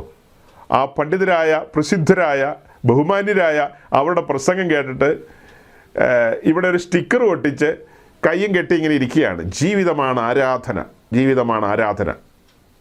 ഇന്ന ആളുകളൊക്കെ അങ്ങനെയാണ് പറഞ്ഞിരിക്കുന്നത്. അല്ലാതെ ജീവിതമില്ലാത്ത കുറേ പെന്തിക്കോസുകാർ കിടന്ന് കുറേ ബഹളം വയ്ക്കുന്നു. ആ ബഹളമൊന്നുമല്ല ആരാധന. ശരിയായ ആരാധന എന്ന് പറയുന്നത് ജീവിതമാണ്. ഞങ്ങളൊരക്ഷരം വിടില്ല, ഞങ്ങളൊന്നും വിടില്ല. ഓരോരോ പഠനങ്ങൾ ഓരോരുത്തരെ കൊണ്ടുപോയി തള്ളിയിടുന്ന കണ്ടോ, കുഴിക്കകത്തേക്കാണ് തള്ളിയിടുന്നത്. അതിൻ്റെ ക്രമീകൃതമായ പഠനം എന്താ? നമ്മൾ രക്ഷിക്കപ്പെട്ടു, അടുത്ത് സ്നാനപ്പെടണം. ആ സ്നാനത്തിന് മുമ്പ് അതിൻ്റെ രണ്ടിൻ്റെ നടുക്ക് നിന്നുകൊണ്ടാണ് റോമർ 12:1-2 നമ്മൾ വായിക്കാറ്, അല്ലേ? ക്രമം നിങ്ങൾ മനസ്സിലാക്കിയോ? ഇതൊന്നും സ്ഥലമോ സമയമോ തെറ്റിച്ച് പറയരുത്. അതിൻ്റെ നടുവിൽ നിന്നുകൊണ്ടാണ് നമ്മൾ പറയുന്നത്. സ്നാനപ്പെടുക എന്ന് പറഞ്ഞാൽ സമ്പൂർണ്ണമായൊരു സമർപ്പണമാണ്, യാഗമായിട്ടാണ് സമർപ്പിക്കേണ്ടത്. അങ്ങനെ സമർപ്പിക്കുക എന്ന് പറഞ്ഞാൽ നമ്മുടെ ശരീരത്തെ ഏൽപ്പിച്ചു കൊടുക്കുകയാണ്. അതിൻ്റെ കാര്യകാരണങ്ങൾ നമ്മൾ പറഞ്ഞു. ഇസ്രായേൽ മിസ്രൈം വിട്ടു, ചെങ്കടൽ കടക്കുന്നു വരെ അത് ഫറവോൻ്റെ ടെറിട്ടറിയാണ്. ഫറവോ ക്ലെയിം ചെയ്യും. ചെങ്കടൽ കടന്നതിന് ശേഷം ഫറവോയ്ക്ക് യാതൊരു അധികാരവുമില്ല. അതുപോലെ തന്നെ രക്ഷിക്കപ്പെട്ട ഒരുവൻ്റെ ആത്മാവിൻ്റെ വീണ്ടെടുപ്പ് സാധിപ്പിച്ചെങ്കിലും ദേഹി പെൻഡിങ്ങിലാണ്. അതിൽ സീറ്റാൻ ക്ലെയിം ചെയ്യും. ആ കാരണത്താൽ ആ പഴയ മനുഷ്യനെ, സീറ്റാനുമായി ബന്ധമുള്ള പഴയ മനുഷ്യനെ ആ സ്നാനക്കുളത്തിൽ, അഥവാ ആ കല്ലറയിൽ, കുളമൊന്നുമല്ല, അതൊരു കല്ലറയാണ്, ആ ബെറിയൽ പ്ലേസ്, അവിടെ എന്ത് ചെയ്യാണ്? അവിടെ സംസ്കരിക്കുകയാണ്. ആദാമിലുള്ള ആ പഴയ മനുഷ്യനെ അവിടെ അടക്കുകയാണ്. ഒരു ഫ്യൂണറൽ സർവീസ് അവിടെ നടക്കുകയാണ്. പിന്നീട് അവിടെ നിന്ന് ജീവന്റെ പുതുക്കത്തിൽ നടക്കേണ്ടതിന് ഒരു പുതിയ സൃഷ്ടിയാണ് പുനരുദ്ധാന ശക്തിയാൽ ഉയർത്തെഴുന്നേറ്റ് വരുന്നത്. സ്നാനം എന്ന് പറയുന്നത് എന്താ? വളരെ സീരിയസ് ആയ കാര്യമാണ്. അങ്ങനെ എഴുന്നേറ്റ് വരുന്നതിന് മുമ്പ് അവനെ ധരിപ്പിക്കുകയാണ്. സ്നാനപ്പെടാൻ പോകുന്നതിന് മുമ്പേ കരയിൽ നിന്നൊരു പ്രഭാഷണമാണ്. നമ്മൾ കരയിൽ നിന്ന് എത്ര ആഴ്ചയാണ് പ്രഭാഷണം നടത്തിയത്? പ്രിയേ, ഈ കാര്യം മനസ്സിലാക്കിയിട്ടാണ് നീ സ്നാനപ്പെടാൻ വന്നതെങ്കിൽ ഗുഡ്സ്, അല്ലെങ്കിൽ തൽക്കാലം സ്ഥലം വിട്ടോ. നീ സ്നാനപ്പെടാനൊന്നും ഇപ്പോൾ ബന്ധപ്പെടണ്ട. ആ പഴയ പരിപാടിയിൽ അങ്ങ് പോയാൽ മതി. രക്ഷ ആസ്വദിച്ചവനും അനുഭവിച്ചവനുമാണ് രക്ഷയുടെ സന്തോഷം അകത്തുണ്ടെങ്കിൽ ചില കാര്യങ്ങൾ പറഞ്ഞു തരാം. സ്നാനത്തിൽ നീ ക്രിസ്തുവിനോടാണ് ചേരാൻ പോകുന്നത്. പരിശുദ്ധനായ ദൈവത്തെ വഹിക്കുന്ന, അവൻ്റെ സാന്നിധ്യം വഹിക്കുന്ന, അവൻ്റെ നിവാസമായി മാറാൻ പോവുകയാണ്. ഇനി ശേഷം മനുഷ്യരെ പോലെ ജീവിക്കാൻ കഴിയില്ല. ശേഷം മനുഷ്യർക്ക് എങ്ങനെ വേണേലും ജീവിക്കാം. നിനക്കിനി അങ്ങനെ സാധ്യമല്ല. നീ പുതിയ ഉടമ്പടിയുമായി ബന്ധപ്പെട്ട് കടന്നു വന്ന വ്യക്തിയാണ്. ഇനി കാര്യങ്ങളെല്ലാം അതിൻ്റെ ഗൗരവത്തിലേക്ക് വരികയാണ്. ഈ സ്നാനത്തോടുകൂടി ക്രിസ്തീയ ജീവിതം മുൻപോട്ട് കൊണ്ടുപോവുകയാണല്ലോ. അതിൽ നീ ഒരു രാജാവായിട്ടാണ് പരിവർത്തിക്കുന്നത്. അതുപോലെ നീ ഒരു പുരോഹിതനായിട്ടാണ് പരിണമിക്കുന്നത്. സ്നാനത്തിന് ശേഷം സംഭവിക്കുന്ന കാര്യങ്ങളാണ്. അവനൊരു രാജാവായി തീരുകയാണ്, അവനൊരു പുരോഹിതനായി തീരുകയാണ്. പുതിയ നിയമത്തിൻ്റെ പുരോഹിതൻ, സഭയാമാലയത്തിലെ ഒരു പുരോഹിതൻ എന്ന നിലയിലേക്ക് മാറുകയാണ്. ദൈവരാജ്യത്തിലെ രാജാവ് എന്ന നിലയിലേക്ക് മാറുകയാണ്. ഇങ്ങനെയുള്ള കാര്യങ്ങളൊക്കെയുണ്ട്. അതുകൊണ്ട് ഇരുന്ന് കണക്ക് കൂട്ടി നോക്കിയിട്ട് ഇറങ്ങിയാൽ മതി എന്നല്ലേ നമ്മൾ പറഞ്ഞു കൊടുക്കുന്നത്. ഇരുന്ന് കണക്ക് കൂട്ടി നോക്കണം. അപ്പോൾ അതിന് ശരീരമൊക്കെ സമർപ്പിക്കണം. ശരീരത്തിന് മേലുള്ള അവകാശങ്ങളൊന്നും ഇനി പാടില്ല, ക്ലെയിം ചെയ്യരുത്, ഒരക്ഷരം മിണ്ടിപ്പോകരുത്. അത് ബലിപീഠത്തിലേക്ക് സമർപ്പിക്കണം. സമർപ്പിച്ചു കഴിഞ്ഞാൽ പിന്നീട് അത്യുന്നതനായ ദൈവത്തിൻ്റെ മന്ദിരമായി പരിണമിക്കുകയാണ്. പിതൃപുത്ര പരിശുദ്ധാത്മാവാം ത്രിയേക ദൈവം ഇറങ്ങി വന്നു വസിക്കുന്ന മന്ദിരം.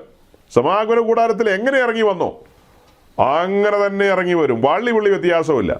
ത്രിയേകനാം ദൈവത്തിൻ്റെ സാന്നിധ്യം കൂടാരത്തിൽ ഇറങ്ങി വന്ന് വസിച്ചെങ്കിലും ജനത്തെ നടത്തിയത് മോശയാണ്. കൂടാരത്തിൽ നിന്നുള്ള ദൈവശബ്ദം മോശ കേട്ടിട്ട് ജനത്തെ നടത്തുകയായിരുന്നു. ഇപ്പോൾ അങ്ങനെയല്ല. ഈ കൂടാരത്തിൽ പരിശുദ്ധനായ ദൈവം വസിച്ചുകൊണ്ട് പരിശുദ്ധാത്മാവ് ആലോചന പറഞ്ഞു തന്നുകൊണ്ട് നമ്മെ നടത്തുകയാണ്. പരിശുദ്ധാത്മാവാണ് നമ്മെ ആരാധനയിലേക്ക് നയിക്കുന്നത്. അത് രണ്ട് രീതിയിലാണ് പറഞ്ഞത്. ഒന്ന്, ഇവിടെ ആരംഭം കുറിച്ചു, ശരീരം സമർപ്പിക്കുകയാണ്. നാമാണ് ദൈവത്തിൻ്റെ മന്ദിരം എന്ന നിലയിലേക്ക് വരികയാണ്. അടുത്തപടി നമ്മുടെ ജീവിതം സമ്പൂർണമായും സമർപ്പിതമാണ്. ആ സമർപ്പിതമായ ജീവിതം കൊണ്ട് ദൈവത്തെ ആരാധിക്കുന്ന അടുത്ത നിമിഷങ്ങൾ വരികയാണ്. അടുത്ത നിമിഷങ്ങൾ അത് കഴിഞ്ഞിട്ട് അടുത്ത കാര്യത്തിലേക്ക് വരികയാണ്. പുതിയ നിയമത്തിലെ യാഗങ്ങളെക്കുറിച്ച് ചിന്തിക്കേണ്ടതുണ്ട്. പുതിയ നിയമത്തിലെ ഒരു 3-4 യാഗങ്ങളുണ്ട്. ആ യാഗങ്ങളെക്കുറിച്ച് ഒന്ന് വായിച്ചേ സഹോദര. അതിലെ ആദ്യത്തെ യാഗം എന്ന നിലയിൽ നമുക്ക് റോമാലേഖനം 12:1-2 ഒന്ന് വായിക്കാം. റോമാലേഖനം 12:1-2 അല്പം മുമ്പ് വായിച്ച വാക്യമാണെങ്കിലും ഈ യാഗങ്ങളെക്കുറിച്ചുള്ളൊരു ക്രമം പറഞ്ഞതുകൊണ്ട് അത് ഓർഡറിൽ അതെല്ലാം അങ്ങ് വായിച്ചേക്കാം. സഹോദരന്മാരെ, ഞാൻ ദൈവത്തിന്റെ മനസ്സനുഭവിപ്പിച്ച് നിങ്ങളെ പ്രബോധിപ്പിക്കുന്നത്, നിങ്ങൾ ബുദ്ധിയുള്ള ആരാധനയായി നിങ്ങളുടെ ശരീരങ്ങളെ ജീവനും വിശുദ്ധിയും ദൈവത്തിനും പ്രസാദവുമുള്ള യാഗവുമായി സമർപ്പിപ്പീൻ. ഈ ലോകത്തിന് അനുരൂപമാകാതെ നന്മയും പ്രസാദവും പൂർണ്ണതയുമുള്ള ദൈവഹിതം ഇന്നതെന്ന് തിരിച്ചറിയേണ്ടതിന് മനസ്സു പുതുക്കി രൂപാന്തരപ്പെടുക. അപ്പം രണ്ടാമത്തത് എബ്രായ ലേഖനം 13-ാം അധ്യായത്തിൻ്റെ 16-ാം വാക്യം. എബ്രായ ലേഖനം, ഹീബ്രൂ ചാപ്റ്റർ 13 വേഴ്സ് 16. നന്മ ചെയ്യുവാനും കൂട്ടായ്മ കാണിപ്പാനും മറക്കരുത്. ഈ വക യാഗത്തിലല്ലോ ദൈവം പ്രസാദിക്കുന്നത്. അപ്പം നന്മ ചെയ്യുകയും കൂട്ടായ്മ കാണിക്കുകയും ഒക്കെ ചെയ്യേണ്ടത് പുതിയ നിയമ ഭക്തന്മാരുടെ ഉത്തരവാദിത്തമാണ്. അതിനെ ഒരു യാഗം എന്ന നിലയിലാണ് ഇവിടെ രേഖപ്പെടുത്തിയിരിക്കുന്നത്. നന്മ ചെയ്യുകയും കൂട്ടായ്മ കാണിക്കുകയൊക്കെ ചെയ്യുന്നത് ഒരു യാഗം എന്ന നിലയിലാണ് സ്വർഗം പരിഗണിക്കുന്നത്. അടുത്തത് ഫിലിപ്പി ലേഖനം 2:17. Philippians chapter 2:17. എന്നാൽ നിങ്ങളുടെ വിശ്വാസം എന്ന യാഗം അർപ്പിക്കുന്ന ശുശ്രൂഷയിൽ എന്റെ രക്തം ഒഴിക്കേണ്ടി വന്നാലും ഞാൻ സന്തോഷിക്കും, നിങ്ങളോട് എല്ലാവരോടും കൂടെ സന്തോഷിക്കും. വിശ്വാസം എന്ന യാഗം, പുതിയ നിയമത്തിലെ യാഗങ്ങളെ കുറിച്ച് പറയുകയാണ്. വിശ്വാസം എന്ന യാഗം. അടുത്ത ഫിലിപ്പി ലേഖനം 4:18. Philippines chapter 4:18. ഇപ്പോൾ എനിക്ക് വേണ്ടുന്നതെല്ലാം ഉണ്ട്, സമൃദ്ധിയുമായിരിക്കുന്നു. നിങ്ങൾ അയച്ചു തന്നത് സൗരഭ്യവാസനയായി ദൈവത്തിന് പ്രസാദവും സുഗ്രാഹ്യവുമായ യാഗവുമായി എപ്പഫ്രോദിത്തോസിന്റെ കയ്യാൽ ഞാൻ പ്രതിഗ്രഹിച്ച് തൃപ്തനായിരിക്കും. കർത്താവിന്റെ വേലയോടുള്ള ബന്ധത്തിലെ കോൺട്രിബ്യൂഷൻസ്, നമ്മൾ കൊടുക്കുന്ന ആ സ്വമേധാദാനങ്ങൾ, ആ കാര്യങ്ങളെ ഇവിടെ എന്തെന്നാണ് വിളിച്ചിരിക്കുന്നത്? അത് സുഗ്രാഹ്യമായൊരു യാഗം എന്ന നിലയിൽ, അതായത് ശുശ്രൂഷകരോടുള്ള ബന്ധത്തിലെ ആ ഫെലോഷിപ്പ്, കൂട്ടായ്മ, ആ അങ്ങനെ കാണിക്കുന്ന കൂട്ടായ്മ കാര്യങ്ങളെല്ലാം ചേർത്ത് പറയുകയാണ്. അത് ദൈവസന്നിധിയിൽ സുഗ്രാഹ്യമായൊരു യാഗമായി പരിഗണിക്കുന്നു എന്നാണ് പൗലോസ്ലീഹ പറയുന്നത്. ഒടുക്കം എബ്രായ ലേഖനം 13:15. വീണ്ടും ഹീബ്രു ചാപ്റ്റർ 13:15.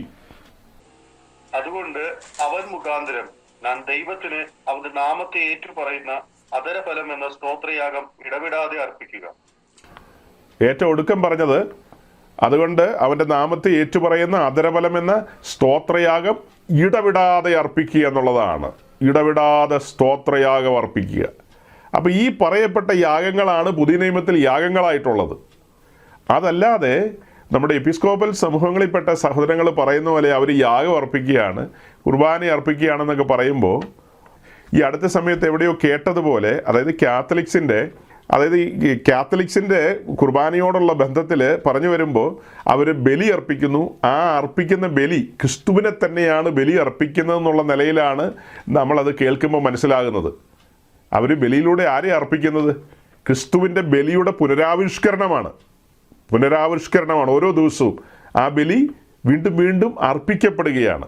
എന്ന് വെച്ചാൽ ക്രിസ്തുവിനെ തന്നെയാണല്ലോ ബലിയായിട്ട് അർപ്പിക്കുന്നത്. ക്രിസ്തുവിനെ തന്നെയാണ് ബലിയായി അർപ്പിക്കുന്നത്. ആരാ അർപ്പിക്കുന്നത്? പുരോഹിതൻ. അതൊക്കെ തന്നെയായിരിക്കും ബാക്കി സുറിയാനി സഭകളുടെ കുർബാനയിലും ഒക്കെ വെളിപ്പെടുന്ന ചിന്തകൾ അങ്ങനെയായിരിക്കും. അതായത് ആ കുർബാനയിൽ ക്രിസ്തുവിൻ്റെ യാഗത്തിൻ്റെ പുനരാവിഷ്കരണം എന്നുള്ള നിലയിൽ വീണ്ടും വീണ്ടും അർപ്പിച്ചുകൊണ്ടിരിക്കുകയാണ്. അതുകൊണ്ട് പാപമോചനം ലഭിക്കുമെന്നുള്ള നിലയിലാണ് പറയുന്നത്. ഇപ്പോൾ ഓർത്തഡോക്സുകാരുടെയൊക്കെ കുർബാന തുടങ്ങുന്ന സമയത്ത് ചൊല്ലുന്ന ഗീതമുണ്ട്. മോചനമതിനായി പാപികളെ വരുവീൻ, യാചിപ്പീൻ, മുട്ടുന്നോർക്കു തുറന്നിടുമേ നാഥൻ തൻവാതിൽ, യാചിക്കുന്നോൻ പ്രാപിക്കും,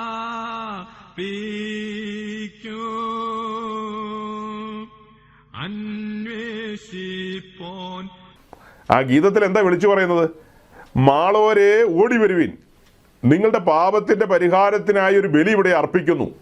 നിങ്ങൾ കടന്നു വന്ന് നിങ്ങൾക്ക് പാപപരിഹാരം വരുത്തിക്കൊണ്ട് പൊയ്ക്കോ എന്നുള്ളതാണ് ആ പറയുന്നതിൻ്റെ സൂചന അല്ലേ? ഇവിടെ അർപ്പിക്കപ്പെടുന്ന ബലി നിമിത്തം, ബലി മീൻസ് കുർബാന അല്ലെങ്കിൽ വഴിപാട് അല്ലെങ്കിൽ യാഗം, അത് നിമിത്തം നിങ്ങൾക്ക് പാപമോചനം ലഭിക്കും എന്നുള്ളതാണ് സൂചിപ്പിക്കുന്നത്. നോക്കണം, ബൈബിൾ പഠിക്കുമ്പോൾ നമ്മൾ എങ്ങനെയാണ് മനസ്സിലാക്കുന്നത്? ക്രിസ്തുവിനെ ആരെങ്കിലും കൊണ്ടുവന്ന് അർപ്പിക്കുമായിരുന്നോ? ക്രിസ്തുവിനെ മഹാപുരോഹിതനോ ഹെരോദാവോ പീലാത്തോസോ കൊണ്ടുപോയി ബലിപീഠത്തിൽ അർപ്പിക്കുകയല്ലായിരുന്നല്ലോ. ക്രിസ്തു സ്വയം തന്നെത്താൻ ഏൽപ്പിച്ചു കൊടുത്തെന്നാണ് നമ്മൾ കാണുന്നത്. വാക്യങ്ങളെല്ലാം അങ്ങനെയാണ്. ക്രിസ്തു തന്നെത്താൻ ഒരു ബലിയായി തീർന്നെന്നുള്ളതാണ്. ക്രിസ്തു തന്നെത്താൻ ഒരു ബലിയായി തീർന്ന് ഈ അധരഫലം എന്ന സ്തോത്രയാഗം അർപ്പിക്കുന്ന കാര്യം പറഞ്ഞപ്പോഴാണ് ഞാൻ ഈ കാര്യം ഓർത്തത്. എന്നാൽ നമ്മളിന്ന് കാണുന്ന എപ്പിസ്കോപ്പൽ സമൂഹങ്ങളിലെ പുരോഹിതന്മാർ ക്രിസ്തുവിനെ ബലിയാക്കുകയാണ്. എബ്രായ ലേഖനത്തിലൂടെ ക്രിസ്തു ആരെന്ന് നമ്മൾ മനസ്സിലാക്കുകയാണ്. പിതാവിൻ്റെ വലഭാഗത്തിരിക്കുന്ന തേജോമയനായ പുത്രൻ അല്ലേ? തേജസിൻ്റെ ക്രിസ്തു, മഹത്വമണിഞ്ഞവനായി സ്വർഗമഹിമകളിൽ വസിക്കുന്നവൻ. ആ ക്രിസ്തുവിനെ ഇപ്പോൾ ഡെയിലി ആളുകൾ ക്രൂശിച്ചുകൊണ്ടിരിക്കുകയാണ്. അല്ലെങ്കിൽ ഡെയിലി ബലി അർപ്പിച്ചുകൊണ്ടിരിക്കുകയാണ്. അതെങ്ങനെ ദൈവസന്നിധിയിൽ യോഗ്യമാകും? ചിന്തിച്ചു നോക്കിയേ. എബ്രായ ലേഖനം 10-ാം അധ്യായത്തിൻ്റെ 11 മുതൽ 13 വരെയുള്ള വേദഭാഗം. ഏത് പുരോഹിതനും ദിവസേന ശുശ്രൂഷിച്ചും പാപങ്ങളെ പരിഹരിപ്പാൻ ഒരു നാൾ കഴിയാത്ത അതേ യാഗങ്ങളെ കൂടെ കൂടെ കഴിച്ചും കൊണ്ട് നിൽക്കുന്നു.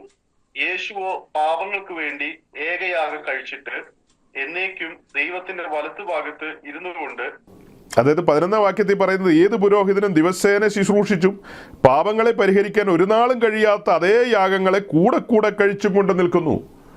അതായത് നമ്മുടെ നാട്ടിലുള്ള കത്തോലിക്ക, ഓർത്തഡോക്സ്, മറ്റ് ഇതര സമൂഹങ്ങളിലെ പുരോഹിതന്മാർ അർപ്പിക്കുന്ന കുർബാനയുടെ കാര്യമല്ല കേട്ടോ ഇവിടെ എഴുതിയിരിക്കുന്നത്. ഏത് പുരോഹിതനും ദിവസേന ശുശ്രൂഷിച്ചും പാപങ്ങളെ പരിഹരിക്കാൻ ഒരു നാളും കഴിയാത്ത എന്ന് പറയുന്ന കാര്യം യെരുശലേം ദൈവാലയത്തിൽ നിയമിക്കപ്പെടുന്ന കൂറിൻ്റെ ക്രമപ്രകാരം കടന്നു വരുന്ന പുരോഹിതന്മാർ ദിവസേന പ്രഭാതയാഗവും സന്ധ്യായാഗവും അർപ്പിക്കുന്ന കാര്യമാണ് എബ്രായ ലേഖന കർത്താവ് പറയുന്നത്. അല്ലാതെ നമ്മുടെ നാട്ടിലെ പള്ളിയിലച്ചന്മാർ നടത്തുന്ന കുർബാനയുടെ കാര്യമല്ല. അതും ആ കൂട്ടത്തിൽ ചേർത്ത് വെച്ച് പഠിക്കാം. അവിടെ യെരുശലേം ദൈവാലയത്തിൽ നടത്തുന്ന യാഗങ്ങൾ, അവിടെ ലിറ്ററലായിട്ടാണ് യാഗങ്ങൾ നടക്കുന്നത്. ആടിനെയാണ് ബലി അർപ്പിക്കുന്നത്, രക്തം ചിന്തുകയാണ് അവിടെ. എന്നിട്ടും പറയുകയാണ്, അതൊന്നും പാപപരിഹാരത്തിന് പരിഹാരമല്ല, അതൊന്നും പാപപരിഹാരത്തിന് സാധ്യമായ കാര്യങ്ങളല്ല. അതെല്ലാം ഇങ്ങനെ ദിവസേന ചെയ്തുകൊണ്ടിരിക്കുന്നു. എന്നാൽ യേശുവോ പാപങ്ങൾക്ക് വേണ്ടി ഏകയാഗം കഴിച്ചിട്ട്, അതായത് ആ പരമയാഗം നിവർത്തിച്ചിട്ട് എന്നേക്കും ദൈവത്തിൻ്റെ വലഭാഗത്തിരിക്കുന്നു. ദൈവത്തിൻ്റെ വലഭാഗത്തിരിക്കുന്നവനെ ദിവസവും കൊണ്ടുവന്ന് ബലി അർപ്പിക്കുന്നത് മര്യാദയല്ലെന്നാണ് നമുക്ക് പറയാനുള്ളത്. ഇപ്പം പറഞ്ഞ ഈ സെൻറ്റൻസുകൾ മനസ്സിലാകണമെങ്കിൽ അല്പം ദൈവകൃപ വേണം. അല്പം ദൈവകൃപ ലഭിച്ചത് പരമാർത്ഥമാണെങ്കിൽ നിങ്ങൾ എന്നേ മിസ്രൈം വിടും. ശരിക്കും ആരാധനയോടുള്ള ബന്ധത്തിൽ തുടക്കത്തിൽ പറയേണ്ട ഒരു കാര്യമാണ്. പഴയ നിയമത്തിൻ്റെ ഭാഗം വെച്ച് തന്നെ പറയേണ്ടതാണ്. ഇസ്രായേൽ മിസ്രൈം വിടുന്നു. ശരിയായ സത്യാരാധനയ്ക്ക്, ആത്മാവിലുള്ള ആരാധനയ്ക്ക് ആഗ്രഹമുള്ളൊരു പുതിയ നിയമ ക്രിസ്ത്യാനി എന്താ ആഗ്രഹിക്കേണ്ടത്? അവൻ ആദ്യം മിസ്രൈം വിടണം, ചെങ്കടൽ കടക്കണം, എന്നിട്ട് മരുഭൂമിയിലാണ് ആരാധന. അതായത് യഥാർത്ഥ ക്രിസ്തീയ ജീവിതം അവിടെയാണ് ആരംഭിക്കുന്നത്. ക്രിസ്തീയ ജീവിതം, ആ ജീവിതം കൊണ്ട് ദൈവത്തെ മഹത്വപ്പെടുത്തുകയാണ്. അതേസമയം തന്നെ നമ്മൾ പുതിയ നിയമത്തിൽ അർപ്പിക്കപ്പെടുന്ന പല യാഗങ്ങളെക്കുറിച്ചും പറഞ്ഞല്ലോ. അതിലേറ്റവും പ്രധാനപ്പെട്ടൊരു യാഗമാണ് അധരബലം എന്ന സ്തോത്രയാഗം.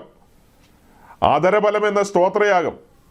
ബാക്കി കാര്യങ്ങൾ പറഞ്ഞല്ലോ, ബാക്കി പറഞ്ഞ 2-3 യാഗങ്ങളുടെ കാര്യമുണ്ടല്ലോ, അതെല്ലാം നാം നമ്മുടെ ജീവിതം ബലിപീഠത്തിൽ ഏൽപ്പിച്ചു കൊടുക്കുന്നതിന് തുല്യമായ കാര്യങ്ങളാണ്. സമർപ്പിത ജീവിതവുമായി ബന്ധപ്പെട്ടാണ് അതെല്ലാം കിടക്കുന്നത്. അതിൽ വിശേഷപ്പെട്ട ശബ്ദം പുറപ്പെടുവിക്കേണ്ട ഒരു യാഗമാണ് ആദരബലം എന്ന സ്തോത്രയാഗം. പണ്ഡിതന്മാർ ആ യാഗത്തെക്കുറിച്ച് എന്താ പറയുന്നതെന്ന് എനിക്കറിയില്ല. വായി തുറക്കാതെ വെക്കുവോ?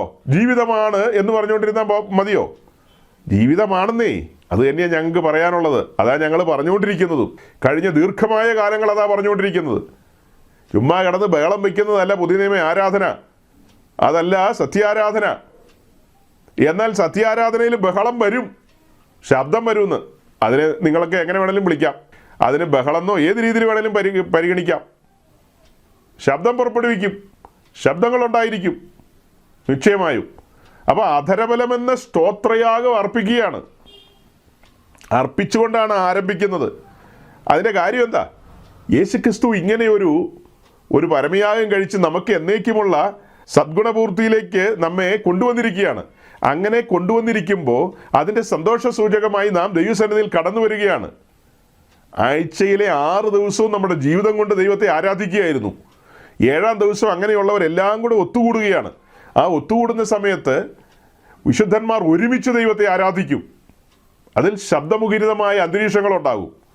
അവിടെ അധരബലം എന്ന സ്തോത്രയാഗം കൊണ്ട് ആരംഭിക്കുകയാണ്. പിന്നത്തേതിൽ അത് പരിമള ധൂപാർപ്പണത്തിലേക്ക് കടക്കുകയാണ്. പരിമള ധൂപാർപ്പണത്തിലേക്ക് കടക്കുകയാണ്.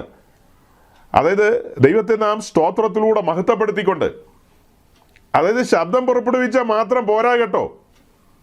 പിന്നെ ഞാൻ പറയുകയാണ്, കുറേ സ്തോത്രം അല്ലേലിയ എന്ന് പറയുന്നതല്ല. അതിൻ്റെ ഏറ്റവും പ്രൈമറി ആയി പറഞ്ഞത് എന്താ? നിങ്ങളുടെ ജീവിതം ബലിപീഠത്തിലായിരിക്കണം, നിങ്ങൾ സമർപ്പിതനായിരിക്കണം. അതിൽ നിങ്ങളുടെ ദേഹം, ദേഹി, ആത്മാവ്, ഈ 3 കാര്യവും റോമാലേഖനം 12-ാം അധ്യായത്തിൻ്റെ 1-2 വാക്യം, റോമാലേഖനം 12-ന്റെ 3-ാം വാക്യം, റോമലേഖനം 12:11 ഇങ്ങനെ 3 പ്രധാനപ്പെട്ട വാക്യങ്ങളാണ്, 3 ഭാഗങ്ങൾ. ദേഹം, ദെൻ ദേഹി, ദെൻ ആത്മാവ്, 3 ബലിപീഠത്തിലായിരിക്കേണ്ടതിൻ്റെ അനിവാര്യതയാണ് റോമർ 12 വിളിച്ചു പറയുന്നത്. അങ്ങനെ സമർപ്പിതനായവൻ ഇനി ആദരം തുറക്കാം, വായി തുറന്നു വർത്തമാനം പറഞ്ഞു തുടങ്ങാം. അല്ല, തോന്നി പോലെയൊക്കെ നടന്നിട്ട് വന്നിട്ട് ഇന്നാ പിടിച്ചോ എന്ന് പറഞ്ഞ് 2 ഹല്ലേലൂയ സ്തോത്രം കൊണ്ടൊന്നും പ്രസാദിക്കുന്ന ദൈവമല്ല നമ്മുടെ ദൈവം. അതിപ്പോൾ പെന്തക്കോസ്ത് സമൂഹത്തിൽ ഇല്ലാത്തൊരു തസ്തികയാണ് വർഷിപ്പ് ലീഡർ എന്ന് പറയുന്നത്. ബൈബിളിലെങ്ങും ഇല്ല അങ്ങനെ ഒരു തസ്തിക. സമയം കുറേ മുന്നോട്ട് പോയതുകൊണ്ട് ഇതിൻ്റെ അധികം വിശദാംശങ്ങളിലേക്ക് ഇപ്പോൾ ഞാൻ കടക്കുന്നില്ല. ആ ഭാഗങ്ങളെല്ലാം ചേർത്ത് വെച്ച് നമുക്ക് അടുത്ത ആഴ്ച ചിന്തിക്കാം. ബൈബിളിൽ അങ്ങനെ ഒരു തസ്തികയുണ്ടോ? ആരാധനയോടുള്ള ബന്ധത്തിൽ വിടുവിക്കപ്പെട്ട് ഈ ബോധ്യത്തോടും സുബോധത്തോടും വന്നിരിക്കുന്ന ഒരുവൻ, അതെന്താ അങ്ങനെ പറഞ്ഞത്? യോഹന്നാന്റെ സുവിശേഷം 16-ാം അധ്യായത്തിൻ്റെ 8-ാം വാക്യത്തിൽ പറയുന്നത്, പരിശുദ്ധാത്മാവ് പരിവർത്തിച്ചു തുടങ്ങുമ്പോൾ ഒരുവന് പാപത്തെക്കുറിച്ചും നീതിയെക്കുറിച്ചും ന്യായവിധിയെക്കുറിച്ചും ബോധം വരുമെന്നാണ് എഴുതിയിരിക്കുന്നത്. ബോധം. അപ്പോൾ അങ്ങനെ പാപബോധം വന്ന് പിന്നെ സുബോധം ലഭിച്ച് ദൈവസന്നിധിയിലേക്ക് വന്ന ഒരുവനോട് വർഷിപ്പ് ലീഡർ എന്ന് പറയുന്നവൻ മുൻപിൽ നിന്ന് വിളിച്ചു പറയുക, അല്ലയോ കുമാരി, നീ എന്തിനു വന്നതാ? കൈകളെ കൊണ്ടുവന്നിട്ടുണ്ടോ? എൻ്റെ ദൈവമേ, അവനെയൊക്കെ കോട്ടയം ചാട്ടയ്ക്ക് അടിച്ച് ഓടിക്കാൻ ആളില്ലെന്ന് ഞാൻ ചോദിക്കുന്നത്. ഇവനെയൊക്കെ കോട്ടയം ചാട്ടയ്ക്ക് അടിച്ച് ഓടിക്കാൻ ആളില്ലെന്ന് എന്നെ വർത്തമാനം പറയുന്നത്. കൈകളെ കൊണ്ടുവന്നിരിക്കുന്നവർ കൈകളെ ഉയർത്തി ഒരു സ്തോത്രം പറയാൻ. ഇതാരോടെ ഈ പറയുന്നത്? ഇപ്പം നമ്മളിൽ ചിലരൊക്കെ അങ്ങോട്ടും ഇങ്ങോട്ടുമൊക്കെ കളിതമാശയൊക്കെ പറയുമായിരിക്കും. പക്ഷേ ഇന്ത്യയുടെ പ്രധാനമന്ത്രിയോടോ ഇന്ത്യയുടെ പ്രസിഡന്റിനോടോ അല്ലെങ്കിൽ നമ്മളുടെ പ്രധാനപ്പെട്ട വ്യക്തികളൊക്കെ ഉണ്ടല്ലോ, അങ്ങനെയുള്ള ആളുകളോട് നമ്മൾ തമാശ പറയാൻ പോവോ? ഇവിടെ ഒത്തുകൂടിയിരിക്കുന്ന സ്ഥലം എവിടെയാ? യഹോവയുടെ സന്നിധിയാണ്. പെന്തിക്കോസുകാരുടെ സഭാകളിലല്ല വന്നിരിക്കുന്നത്, യഹോവയുടെ സന്നിധിയിലാണ് വന്നിരിക്കുന്നത്. അവിടെ ആരുടെ സാന്നിധ്യം ഉള്ളത്? തേജോമയനായ ദൈവത്തിൻ്റെ സാന്നിധ്യം. സാക്ഷി നിൽക്കുന്ന ആരാ? സ്വർഗദൂതന്മാർ. വന്നിരിക്കുന്നതല്ല ആരാ? അയ്യോ, വരാൻ പോകുന്ന സകല സംവിധാനത്തെയും അടക്കി ഭരിക്കേണ്ട പുതിയ നിയമത്തിൻ്റെ രാജാക്കന്മാരാണ് അവിടെ ഒത്തുകൂടിയിരിക്കുന്നത്.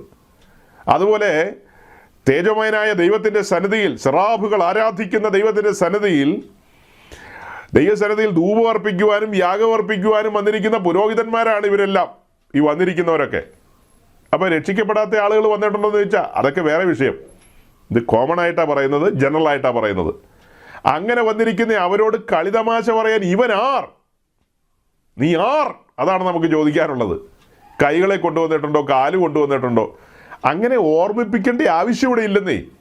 അങ്ങനെ ഓർമ്മിപ്പിക്കേണ്ട ആവശ്യം വരികയാണെങ്കിൽ ആ വ്യക്തിയെ അന്ന് തന്നെ ശുശ്രൂഷകൻ വീട്ടിൽ ചെന്ന് കാണണം. സഭായോഗമൊക്കെ കഴിഞ്ഞ് വീട്ടിൽ പോയി കാണണം. ഇന്ന് കാലും കൈയും കൊണ്ടുവന്നിട്ടില്ലെന്ന് അവിടെ ചെന്ന് ചോദിക്കണം. ഇവിടെ നിന്ന് ചോദിച്ചേക്കരുത്. കാലും കൈയും കൊണ്ടുവന്നിട്ടില്ലെന്ന്, നാവും കൊണ്ടുവന്നിട്ടില്ലെന്ന് നിങ്ങൾക്ക് തോന്നുകയാണെങ്കിൽ നിങ്ങൾ എന്ത് ചെയ്യണം? ഇമ്മീഡിയറ്റ് ആയിട്ട് ഉച്ചഭക്ഷണം പോലും പാസ്റ്റർ കഴിക്കരുത്.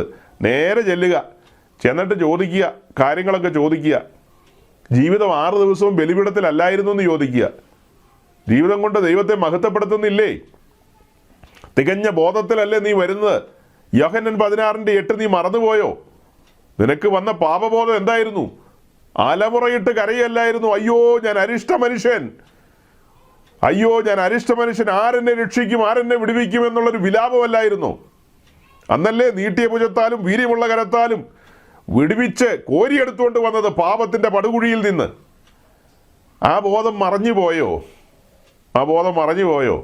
എന്നിട്ട് ഉറപ്പുള്ള പാറയിലല്ലേ കൊണ്ടുവന്ന് നിർത്തിയത്? എന്നിട്ട് അതരത്തിൽ പുതിയ പാട്ട് തന്നെന്നല്ലേ എഴുതിയിരിക്കുന്നത്? ആ പുതിയ പാട്ട് മറന്നുപോയോ? അത്യുന്നതൻ്റെ സന്നിധിയിൽ വന്നിരിക്കുന്നത് എന്തിനു വേണ്ടിയാ? ദൈവത്തെ മഹത്വപ്പെടുത്താനല്ലേ. പിന്നെ ഞാൻ പണ്ഡിതന്മാർക്ക് വേണ്ടി പറയാ കേട്ടോ, 6 ദിവസം ജീവിതം കൊണ്ട് ദൈവത്തെ മഹത്വപ്പെടുത്തുകയാണ്. അത് നിശബ്ദമായ മഹത്വപ്പെടുത്തലാണ്. 7-ാം ദിവസം ശബ്ദമുഖരിതമായ മഹത്വപ്പെടുത്തലാണ്. ഇതിൻ്റെയൊക്കെ വാക്യം നിങ്ങൾ വേണേൽ കണ്ടുപിടിച്ചോണം. വാക്യമൊക്കെ ഞങ്ങളുടെ കയ്യിലുണ്ട്. ഞങ്ങൾക്ക് അതിലൊക്കെ വാക്യമുണ്ട്. ഞങ്ങൾ അനുഭവിക്കുന്ന അനുഭവങ്ങളാണ് ഈ പങ്കുവയ്ക്കുന്നത്. ഞങ്ങളുടെ അനുഭവങ്ങളാണ്. 6 ദിവസത്തെ ആരാധനയ്ക്ക് ശേഷം 7-ാം ദിവസം ഇനി നിശബ്ദമല്ല, ഇനി വായികളെ തുറക്കും. ഇതുവരെ ധ്യാനത്തിങ്കലായിരുന്നു. ഈ 6 ദിവസവും ഞങ്ങൾ ധ്യാനിക്കുകയായിരുന്നു, കൂശിനെ ധ്യാനിക്കുകയായിരുന്നു. പാപബോധം വന്നതാണ്, സുബോധം ലഭിച്ചതാണ്. അങ്ങനെ ആ ബോധത്തിൽ തന്നെയാണ് 24/7 സഞ്ചരിച്ചുകൊണ്ടിരിക്കുന്നത്. ആ സഞ്ചാരത്തിൻ്റെ ഒടുവിലാണ് ഇതാ വിശുദ്ധന്മാർ ഒത്തുകൂടിയിരിക്കുന്നു. അന്നേരം അവിടെ ഒരുത്തിന് ചോദിക്കേണ്ട കാര്യമുണ്ടോ? കൈ കൊണ്ടുവന്നിട്ടുണ്ടോ, കാല് കൊണ്ടുവന്നിട്ടുണ്ടോ എന്നൊക്കെ? ബോധത്തിലല്ലേ വന്ന് നിൽക്കുന്നത്? അല്ലേ? ഇത്ര വലിയ മരണത്തിൽ നിന്ന് വിടുവിച്ചു.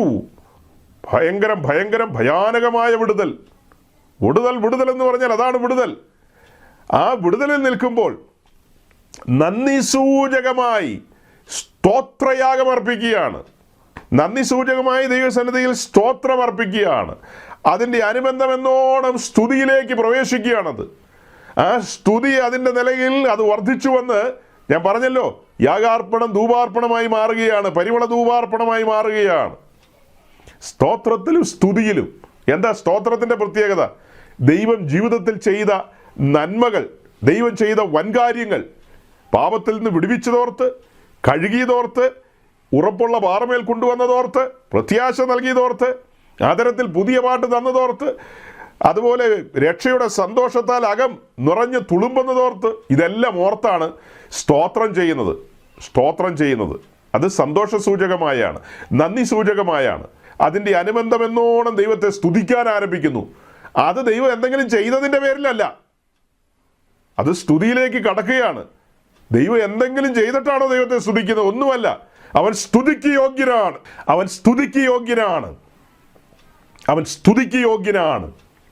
അവൻ മഹത്വത്തിന് യോഗ്യനാണ്. പുകഴ്ചയ്ക്ക് യോഗ്യനാണ്. പുകഴ്ചയെ അതെ മുഖത്ത് നോക്കി വിളിച്ചു പറയുകയാണ്, നീ പരിശുദ്ധനാണ്. സൈന്യങ്ങളുടെ ദൈവമായ യഹോവ പരിശുദ്ധൻ എന്ന് മുഖത്ത് നോക്കിക്കൊണ്ട് തന്നെയല്ലേ പറയുന്നത്. അവിടെ സെറാഫുകൾ 2 കൊണ്ട് മുഖം മൂടി, 2 കൊണ്ട് പാദം മൂടി, 2 കൊണ്ട് പറന്നു നിന്ന അങ്ങനെയൊക്കെ പറയുന്നത്. നമുക്കിന്ന് വിശ്വാസ കണ്ണാലേ അതിലേക്ക് പറഞ്ഞു വരണം. വിശ്വാസ കണ്ണാലേ ആ മുഖത്തേക്ക് നോക്കി, ആ തിരുമുഖത്തേക്ക് നോക്കിക്കൊണ്ട് വിളിച്ചു പറയുകയാണ്, അങ്ങ് പരിശുദ്ധനാണ്. അവിടുന്ന് മരണത്തെ അതിജീവിച്ചവനാണ്. അങ്ങ് ബലവാനാണ്. അങ്ങ് സർവശക്തനാണ്. പറയാവുന്നതെല്ലാം പറയും. ഹൃദയം നിറഞ്ഞു തുളുമ്പുകയാണ്. ദൈവത്തെ സ്തുതിക്കുകയാണ്. അതായത് അവൻ്റെ മഹത്വത്തെയാണ് വർണ്ണിക്കുന്നത്, അവൻ്റെ വല്ലഭത്വത്തെയാണ്, അവൻ്റെ വലങ്കരത്തെയാണ് ഘോഷിക്കുന്നത്. ദൈവം എന്തെങ്കിലും ചെയ്തിട്ടല്ല, അത് ആദ്യം പറഞ്ഞു. സ്തോത്രം അർപ്പിക്കുകയാണ്. അത് ദൈവം ചെയ്ത കാര്യങ്ങളെ ഓർത്ത. അടുത്തപടി അതെല്ലാം വിട്ടു. ഇപ്പോൾ ആ സന്നിധിയിലേക്ക് നമ്മൾ അടുത്തടുത്ത് വരികയാണ്. സാന്നിധ്യം കൂടുതൽ അനുഭവിക്കുമ്പോൾ ഒന്നും നോക്കാനില്ല. 24 മൂപ്പന്മാർ എന്തെങ്കിലും കിട്ടിയ കാര്യം ഓർത്തിട്ടല്ല. 24 മൂപ്പന്മാർ കിരീടങ്ങൾ താഴെ വെച്ചുകൊണ്ട് മഹത്വാനായ ദൈവത്തെ ആരാധിക്കുകയാണ്. നിങ്ങൾ ആ ആരാധന കാണണമെങ്കിൽ വെളിപ്പാട് ദിവസം 4, 5 അധ്യായത്തിലേക്ക് വരിക. അവിടെ എന്തെങ്കിലും കിട്ടിയതിൻ്റെ നന്ദിയൊന്നുമല്ല പറയുന്നത്, അങ്ങനത്തെ കാര്യങ്ങളൊന്നുമല്ല. ആരാധനയും പ്രാർത്ഥനയും രണ്ടും 2 കാര്യമാണ്. ആരാധന എന്ന പേരിൽ പ്രാർത്ഥിക്കുകയല്ല. ആരാധന എന്ന് പറഞ്ഞാൽ ആരാധനയാണ്. ദൈവത്തെ മഹത്വപ്പെടുത്തുകയാണ്, പുകഴ്ത്തുകയാണ്, അവിടുത്തെ അവദാനങ്ങളെ വാഴ്ത്തിപ്പാടുകയാണ്. അതിനാർക്കാ സാധിക്കുന്നത്? 6 ദിവസം ജീവിതം ബലിപീഠത്തിൽ സമർപ്പിക്കപ്പെട്ട ഒരുവന്, തൻ്റെ പുത്രൻ്റെ ബലിമരണത്താൽ വീണ്ടെടുക്കപ്പെട്ടു എന്ന ബോധമുള്ള ഒരുവന് ഇവിടെ ഒത്തുകൂടി ആ ബലിമരണമല്ലേ ധ്യാനിക്കുന്നത്. വീട്ടിൽ നിന്ന് എങ്ങനെയാണ് വരുന്നത്? ധ്യാനത്തോടെയല്ലേ വരുന്നത്. എന്താ ധ്യാനിക്കുന്നത്? പറഞ്ഞതുപോലെ ക്രൂശല്ലേ ധ്യാനിക്കുന്നത്. അപ്പോൾ ഉള്ളിൽ ചൂട് പിടിക്കും, ദൈവസ്നേഹത്താൽ ചൂട് പിടിക്കും. അങ്ങനെ നാവെടുത്ത് സംസാരിക്കാൻ ആരംഭിക്കും, അല്ലേ? അപ്പോൾ ഉള്ളിൽ ചൂട് പിടിക്കും, ദൈവസ്നേഹത്താൽ ചൂട് പിടിക്കും. അങ്ങനെ അകത്ത് തീ കത്താൻ ആരംഭിക്കുകയാണ്. അപ്പോൾ നാവെടുത്ത് സംസാരിച്ചു തുടങ്ങിയാണ്.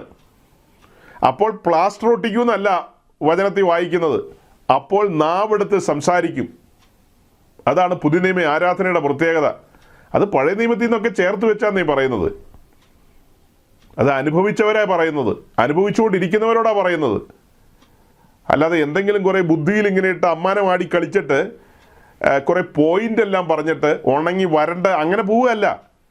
പോയിന്റുകളുടെ ഒരു ലോകമല്ല ഇവിടെ. ആരും പോയിന്റ് ഒന്നും പറയുന്നില്ല. പോയിന്റുകൾ അവതരിപ്പിക്കുകയും പറയുകയൊക്കെ ചെയ്യേണ്ടവർക്ക് അങ്ങനെ ആ വഴിക്ക് പോവാം. നിങ്ങളതൊക്കെ അവതരിപ്പിക്കണം മിസ്റ്റർ. നിങ്ങളതൊക്കെ അവതരിപ്പിച്ച് പ്രസംഗങ്ങളോ യൂട്യൂബോ എന്നാ ട്യൂബെങ്കിലും ആക്കി അതൊക്കെ ആളുകളെ അറിയിക്കുക. ഞങ്ങളെ സംബന്ധിച്ച് ഞങ്ങൾ അനുഭവിച്ച അനുഭവങ്ങളുണ്ട്.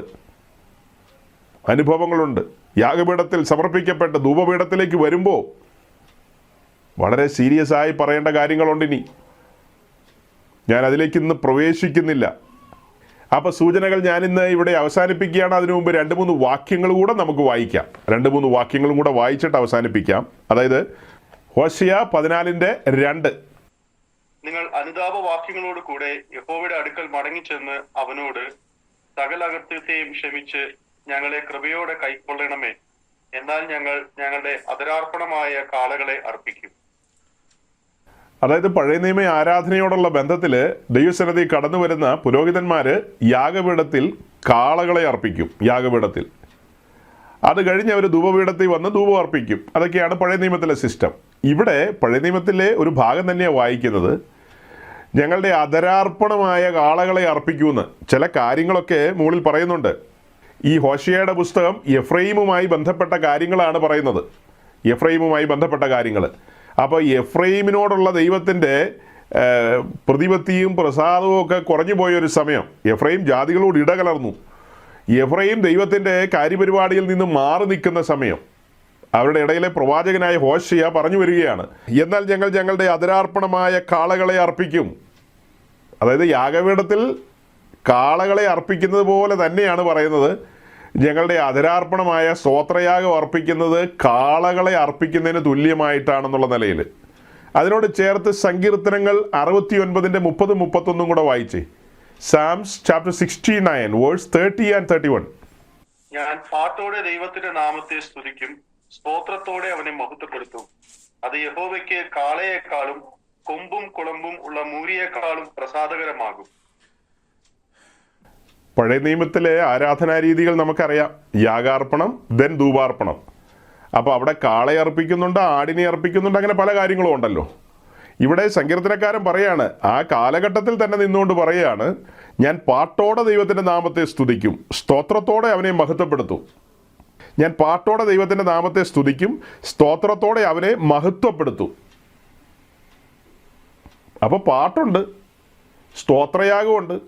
അത് കഴിഞ്ഞിട്ട് എന്താ വായിക്കുന്നത്? അത് യഹോവയ്ക്ക് കാളയേക്കാളും കൊമ്പും കുളമ്പുമുള്ള മൂരിയേക്കാളും പ്രസാദകരമാകും. അവിടെ യാഗപീഠത്തിൽ കാളയെയും ആടിനെയും ഒക്കെ യാഗമായി അർപ്പിക്കുന്നുണ്ടല്ലോ, അത് അവരെല്ലാം കാണുന്ന കാര്യമാണ്. പക്ഷെ സങ്കീർത്തനക്കാരൻ പറയാണ്, അതിലും യഹോവയ്ക്ക് പ്രസാദകരമായൊരു കാര്യം ഇതാണെന്ന്. പ്രസാദകരമായൊരു കാര്യം, ദൈവത്തിൻ്റെ സന്നിധിയിൽ വന്ന് ദൈവത്തിൻ്റെ ജനം ഹൃദയത്തിൽ നിന്ന്, അതിൻ്റെ ആഴത്തിൽ നിന്ന് അർപ്പിക്കുന്ന സ്തുതിസ്തോത്ര യാഗങ്ങൾ. പാട്ടോടെ ദൈവത്തിൻ്റെ നാമത്തെ സ്തുതിക്കും, സ്തോത്രത്തോടെ അവനെ മഹത്വപ്പെടുത്തും. പാട്ടും പ്രാർത്ഥനയൊക്കെ ഉണ്ടെന്ന് ദൈവസന്നിധിയിൽ വരുമ്പോൾ. അല്ലാതെ ജീവിതം മാത്രമാണെന്ന് പറഞ്ഞിരിക്കുന്ന മഹാന്മാരോടാണ് പറയുന്നത്. പാട്ടൊക്കെ പാടണം, ഇടയ്ക്കൊക്കെ സ്തോത്രമൊക്കെ പറയണം. സ്തോത്രത്തിൽ കവിഞ്ഞിരിക്കണമെന്നാണ് പുതിയ നിയമം പഠിപ്പിക്കുന്നത്, അല്ലേ? സ്തോത്രത്തിൽ കവിഞ്ഞിരിക്കണം. നിങ്ങൾ എപ്പോഴും സ്തോത്രം ചെയ്യുന്നവരായിരിക്കും എഫേസ് ലേഖനം പറയുന്നത്. കൊലീസ് ലേഖനത്തിലാണ് പറയുന്നത് സ്തോത്രത്തിൽ കവിഞ്ഞിരിക്കാൻ. അപ്പോൾ അങ്ങനെ പല കാര്യങ്ങളും നമുക്ക് ഇതിനോട് ചേർത്ത് പറയാൻ കഴിയും. അതിൻ്റെ കൂട്ടത്തിൽ യെശയ്യാ പ്രവാചകന്റെ പുസ്തകം 57:19 വാക്യം കൂടെ വായിച്ചേ. ഐശയ്യാ ചാപ്റ്റർ 57 വേഴ്സ് 19. ഞാൻ അധരങ്ങളുടെ ഫലം സൃഷ്ടിക്കും, ദൂരസ്ഥരും സമീപസ്ഥരും സമാധാനം സമാധാനം എന്നും ഞാൻ അവരെ സൗഖ്യമാക്കും എന്നും യഹോവ അരുളിച്ചെയ്യുന്നു. സങ്കീർത്തനത്തിൽ എന്താ നമ്മൾ വായിച്ചത്? പാട്ടോടെ ദൈവസന്നിധി വരുന്നതും സ്തോത്രം അർപ്പിക്കുന്ന കാര്യം അവിടെ വായിച്ചത്. അത് കഴിഞ്ഞിട്ട് യെശയ്യാവ് 57 വരുമ്പോൾ നമ്മൾ കാണുന്നത് എന്താ? ഞാൻ അധരങ്ങളുടെ ഫലം സൃഷ്ടിക്കും. വലിയവനായ ദൈവം പറയാണ്, ഞാൻ അധരങ്ങളുടെ ഫലം സൃഷ്ടിക്കും, ദൂരസ്ഥനും സമീപസ്ഥനും സമാധാനമെന്നും ഞാൻ അവരെ സൗഖ്യമാക്കുമെന്നും യഹോവ അരുളിച്ചെയ്യുന്നു. അതായത് ഇവിടെ ദൂരസ്ഥൻ എന്ന് പറയുന്നത് ജാതികളാണ്, സമീപസ്ഥൻ എന്ന് പറയുന്നത് യഹൂദനാണ്. ദൂരസ്ഥന്മാർക്കും സമീപസ്ഥന്മാർക്കും എല്ലാം അവരുടെ എല്ലാം അധരങ്ങളിൽ ഞാൻ അധരങ്ങളുടെ ഫലം സൃഷ്ടിക്കും. അപ്പോൾ അധരഫലം സൃഷ്ടിക്കുന്ന ആരാ? ദൈവം തന്നെയാണ്. ഈ ആരാധനയിലേക്ക് നമ്മെ നയിക്കുന്ന ആരാ? പരിശുദ്ധാത്മാവാണ്. ഈ ആരാധനയിലേക്ക് നമ്മെ നയിക്കുന്നത് പരിശുദ്ധാത്മാവ് തന്നെയല്ലേ? വേണ്ടും പോലെ ആരാധിക്കാനും നമ്മെ സജ്ജമാക്കുന്നത് പരിശുദ്ധാത്മാവാണ്. നമ്മെ ഒരുക്കുകയാണ് ആരാധനയ്ക്ക് വേണ്ടി, പിതാവായ ദൈവത്തെ ആരാധിക്കാൻ, യേശുക്രിസ്തുവിൻ്റെ നാമത്തിൽ ആരാധിക്കാൻ. യേശുക്രിസ്തുവിൻ്റെ നാമത്തിലൂടെ അല്ലാതെ അടുക്കാൻ കഴിയില്ല. യേശുക്രിസ്തുവിൻ്റെ നാമത്തിലൂടെ അല്ലാതെ അടുക്കാൻ കഴിയില്ലെന്ന് പറഞ്ഞാൽ ആ നാമം മൂലമാണ് നമുക്ക് പാപമോചനം ലഭിച്ചിരിക്കുന്നത്. ആ നാമമൂലം ചിന്തിയ രക്തത്താലാണ് നമുക്ക് ശുദ്ധീകരണം ലഭിച്ചിരിക്കുന്നത്. ആ രക്തത്തിൻ്റെ മറവിലാണ് നമ്മൾ തേജോമയനായ ദൈവത്തിൻ്റെ സന്നിധിയിലേക്ക് അടുത്തടുത്ത് വരുന്നത്. അവിടെയാണ് പരിശുദ്ധാത്മാവ് നമ്മുടെ അധരത്തിൽ അധരബലം സൃഷ്ടിക്കുന്നത്. സമർപ്പിതരായവരുടെ ജീവിതത്തിലാണ് ഇതൊക്കെ സംഭവിക്കുന്നത്. സമർപ്പിതരായവരുടെ ജീവിതത്തിലൂടെ ആധരബലം സൃഷ്ടിക്കുകയാണ്. അപ്പോൾ ചില സഹോദരങ്ങൾ പറയും, എനിക്ക് അങ്ങനെയൊന്നും പറയാൻ അറിയില്ല. എങ്ങനെ? ദൈവത്തെ സ്തുതിക്കാൻ അറിയില്ലെന്ന്. നിങ്ങളുടെയൊക്കെ വീട്ടിൽ സഹോദരിമാരൊക്കെ പലപ്പോഴായിട്ട് പ്രസവിച്ച സഹോദരിമാരുണ്ടല്ലോ, അവരുടെ കയ്യിൽ കുഞ്ഞുങ്ങളില്ലേ? ആ കുഞ്ഞുങ്ങളൊക്കെ കരയുന്നത് കണ്ടിട്ടുണ്ടോ? നേഴ്സ് അവിടെ വെച്ച് പഠിപ്പിച്ച് വിട്ടതല്ല അത്. നേഴ്സ് ഈ കൊച്ചിനെ എടുത്തുകൊണ്ട് പോയി ഒരു 2 ദിവസം ഇൻക്യുബേറ്ററിലിടും. എന്നിട്ട് അടുത്തിരുന്നു കൊണ്ട് പറഞ്ഞു കൊടുക്കും, കരയണ കാര്യങ്ങളൊക്കെ പറഞ്ഞു കൊടുക്കും. അങ്ങനെ പറഞ്ഞു കൊടുത്താണോ കൊച്ചിനെ കരയിക്കുന്നത്? അത് ജന്മസിദ്ധമാണ്. ഓട്ടോമാറ്റിക്കലി കൊച്ച് കരഞ്ഞിരിക്കും. അതുപോലെ തന്നെയാണെന്ന് ഈ കാര്യങ്ങളൊക്കെ. കൊച്ച് കരയുക എന്ന് പറഞ്ഞാൽ എന്താ അതിൻ്റെ അർത്ഥം? അത് അന്ന് സംസാരിക്കുന്ന രീതി കരച്ചിലൂടെയാണ്. ആദ്യത്തെ കുറേ ആഴ്ചകൾ കരച്ചിലൂടെയാണ് കാര്യങ്ങൾ അവതരിപ്പിക്കുന്നത്. അതുപോലെയാണ് നമ്മൾ യാഗാർപ്പണവും ധൂപാർപ്പണവും ഒക്കെ പറയുന്നത്, അല്ലേ? കൊച്ചു കരച്ചിലൂടെ എല്ലാം അവതരിപ്പിക്കുകയല്ലേ ആവശ്യകതകൾ എന്ന് പറഞ്ഞതുപോലെ നമ്മൾ ദൈവസന്നിധി കടന്നു വന്ന് സ്തോത്രയാഗം അർപ്പിച്ച് പരിമള ധൂപാർപ്പണത്തിലൂടെ ദൈവത്തെ മഹത്വപ്പെടുത്തി എല്ലാ നിലയിലുമാണ് മടങ്ങുന്നത്. പിന്നെയും പറയാണ്, സഭായോഗമല്ല ആരാധന എന്ന് പറയുന്നത്. സഭായോഗം എന്ന് പറയുന്നത് വിശുദ്ധന്മാർ ദൈവസന്നിധിയിൽ ഒത്തുകൂടുന്നതാണ്. അതിനെ ആളുകൾ ആരാധനായോഗം എന്നൊക്കെ വിളിക്കും. അതിൻ്റെ ഗ്രാമറും അതിൻ്റെ വള്ളി പുള്ളിയും ഒന്നും പിടിക്കാൻ ഞാനിപ്പോൾ തയ്യാറാകുന്നില്ല. സാധാരണക്കാരായ മനുഷ്യരാണ് ദൈവസന്നിധി കടന്നു വരുന്നത്.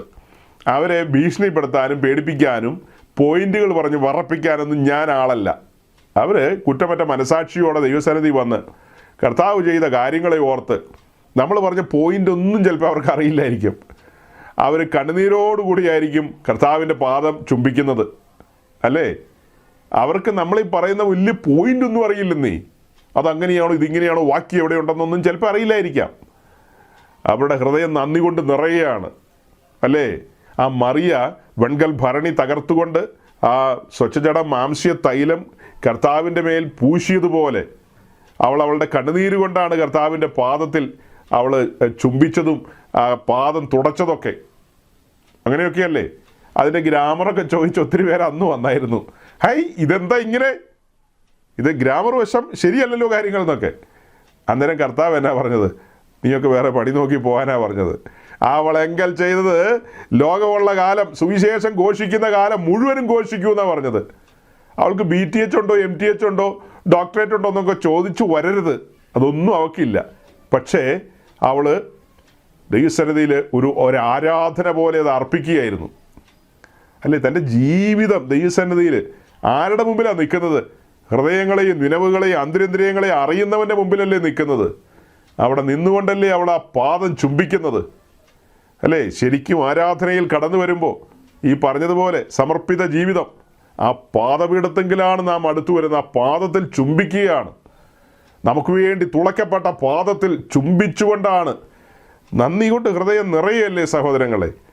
അപ്പോൾ അതരം എങ്ങനെ അടക്കി വയ്ക്കാൻ കഴിയും? ഹൃദയം നിറഞ്ഞു തുളുമ്പുമ്പോൾ ദൈവത്തെ സ്തുതിച്ചു പോകും. അതിൻ്റെ ശബ്ദം എത്ര ഡെസിമൽ ഒച്ചത്തിലായിരിക്കും പറയുന്നതെന്നൊക്കെ ചോദിച്ചു കഴിഞ്ഞാൽ ചുറ്റോട് ചുറ്റുമുള്ള ആളുകളൊക്കെ ഒന്ന് പറയും, അമർച്ചയായി കൽപ്പിക്കും, മതി മതി മതി, പെന്തിക്കോസ് ബഹളം ഉണ്ടാക്കല്ലേ, ബഹളം ഉണ്ടാക്കല്ലേ. എങ്ങനെ ബഹളം ഉണ്ടാക്കാതിരിക്കും? ഞാൻ ബഹളം എന്നുള്ള വാക്ക് നിങ്ങളുടെ വൊക്കാബുലറിയാണ്, അത് ഞാൻ എടുത്തതേ ഉള്ളൂ. ഞങ്ങളെ സംബന്ധിച്ച് ബഹളമൊന്നും അല്ലാതെ അത് അടക്കാൻ കഴിയില്ല. കാരണം അത്ര വലിയ വിടുതലല്ലേ, ഇത്ര വലിയ മരണത്തിൽ നിന്നല്ലേ രക്ഷിച്ചത്.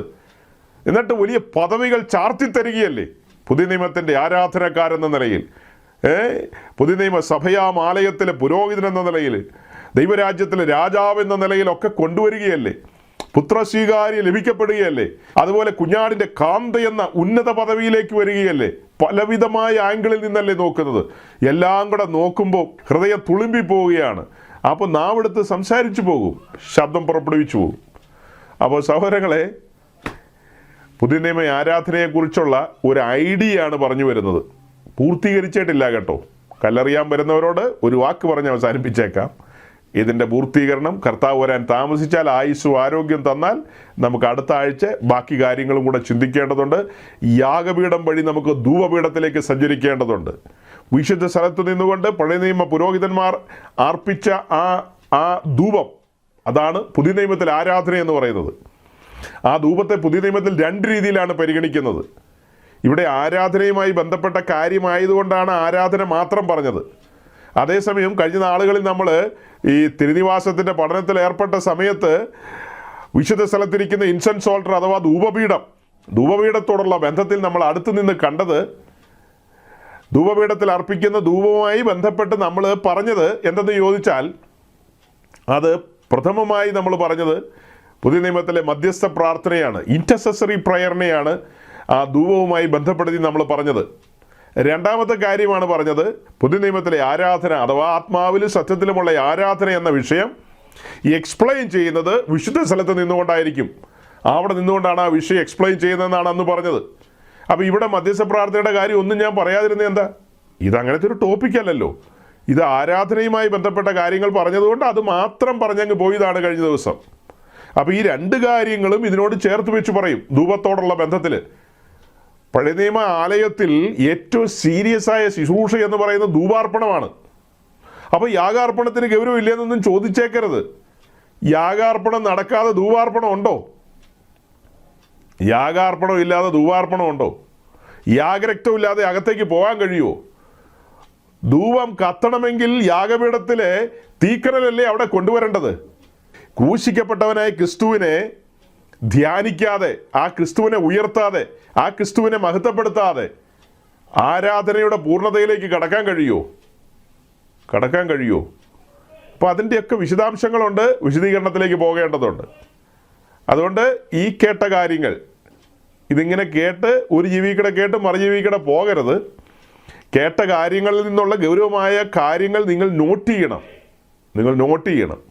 അത് നിങ്ങളുടെ ബുക്കുകളിൽ കാണണം, ഇടയ്ക്കൊക്കെ എടുത്ത് മറിച്ച് നോക്കണം. അങ്ങനെ നോക്കുമ്പോഴാണ് ഈ കാര്യങ്ങളൊക്കെ വീണ്ടും വീണ്ടും നിങ്ങൾ ഓർത്തിരിക്കുന്നത്. അല്ലെങ്കിൽ നിങ്ങളെ ഏതെങ്കിലും വർഷിപ്പ് ലീഡർമാരിട്ട് അമ്മാനമാടും എന്നുള്ളത് എഴുതി വെച്ച് തരാം ഞാൻ. ഈ കാര്യങ്ങളൊക്കെ വല്ലപ്പോഴും ഓർക്കുകയും ധ്യാനിക്കുകയും ഒന്നും ചെയ്തില്ലെങ്കിൽ വല്ല കാലത്ത് ഏതിലെങ്കിലുമൊക്കെ പോകുമ്പോൾ അവിടെയുള്ള വർഷിപ്പ് ലീഡർമാർ നിങ്ങളെ ഇട്ട് അമ്മാനമാടി കളിക്കും. അതിനിട കൊടുക്കരുത്. സുബോധമുള്ള ആരാധനക്കാരായിട്ട് മാറണം. ആരും ഒന്നും പറയണ്ട, പരപ്രേരണകളൊന്നും വേണ്ട. അതൊന്നും പുതിയ നിയമ ആരാധനയുടെ രീതിയല്ല. യാതൊരു പരപ്രേരണകളും പാടില്ല. അല്ലാതെ ദൈവസന്നിധിയിൽ കടന്നു വന്ന് തേജോമയനായ ദൈവത്തെ മഹത്വപ്പെടുത്തണം, ആരാധിക്കണം, സ്തുതിക്കണം എല്ലാ നിലകളിലും. അപ്പോൾ തന്നെ അവസാന വാക്കിതാണ്, നമ്മുടെ ജീവിതം ബലിപീഠത്തിലായിരിക്കണം. റോമാലേഖനം 12:1-2 ഒരു തുടക്കമാണ്. ആ തുടക്കത്തിൽ നിന്ന് ഒരിക്കലും വഴുതി മാറരുത്. നമ്മുടെ സ്വന്തം ഹിതത്തിനും ഇഷ്ടത്തിനും വേണ്ടി ഒന്നും പോകരുത്. ദിവസേന ക്രൂശെടുക്കാൻ വിളിക്കപ്പെട്ടവരാണ് നാം എന്നുള്ളത് മറന്നു പോകരുത്. അങ്ങനെ ദിവസേന ക്രൂശെടുക്കുന്നവർക്ക് മാത്രമാണ് സത്യാരാധനയ്ക്കുള്ള അവകാശം ലഭിക്കുന്നത്. അതുകൊണ്ട് ഈ കാര്യങ്ങളെല്ലാം ഹൃദയത്തിൽ സംഗ്രഹിക്കുക. ഈ വചനങ്ങളാൽ ദൈവം നിങ്ങളെ അനുഗ്രഹിക്കട്ടെ. Thank you.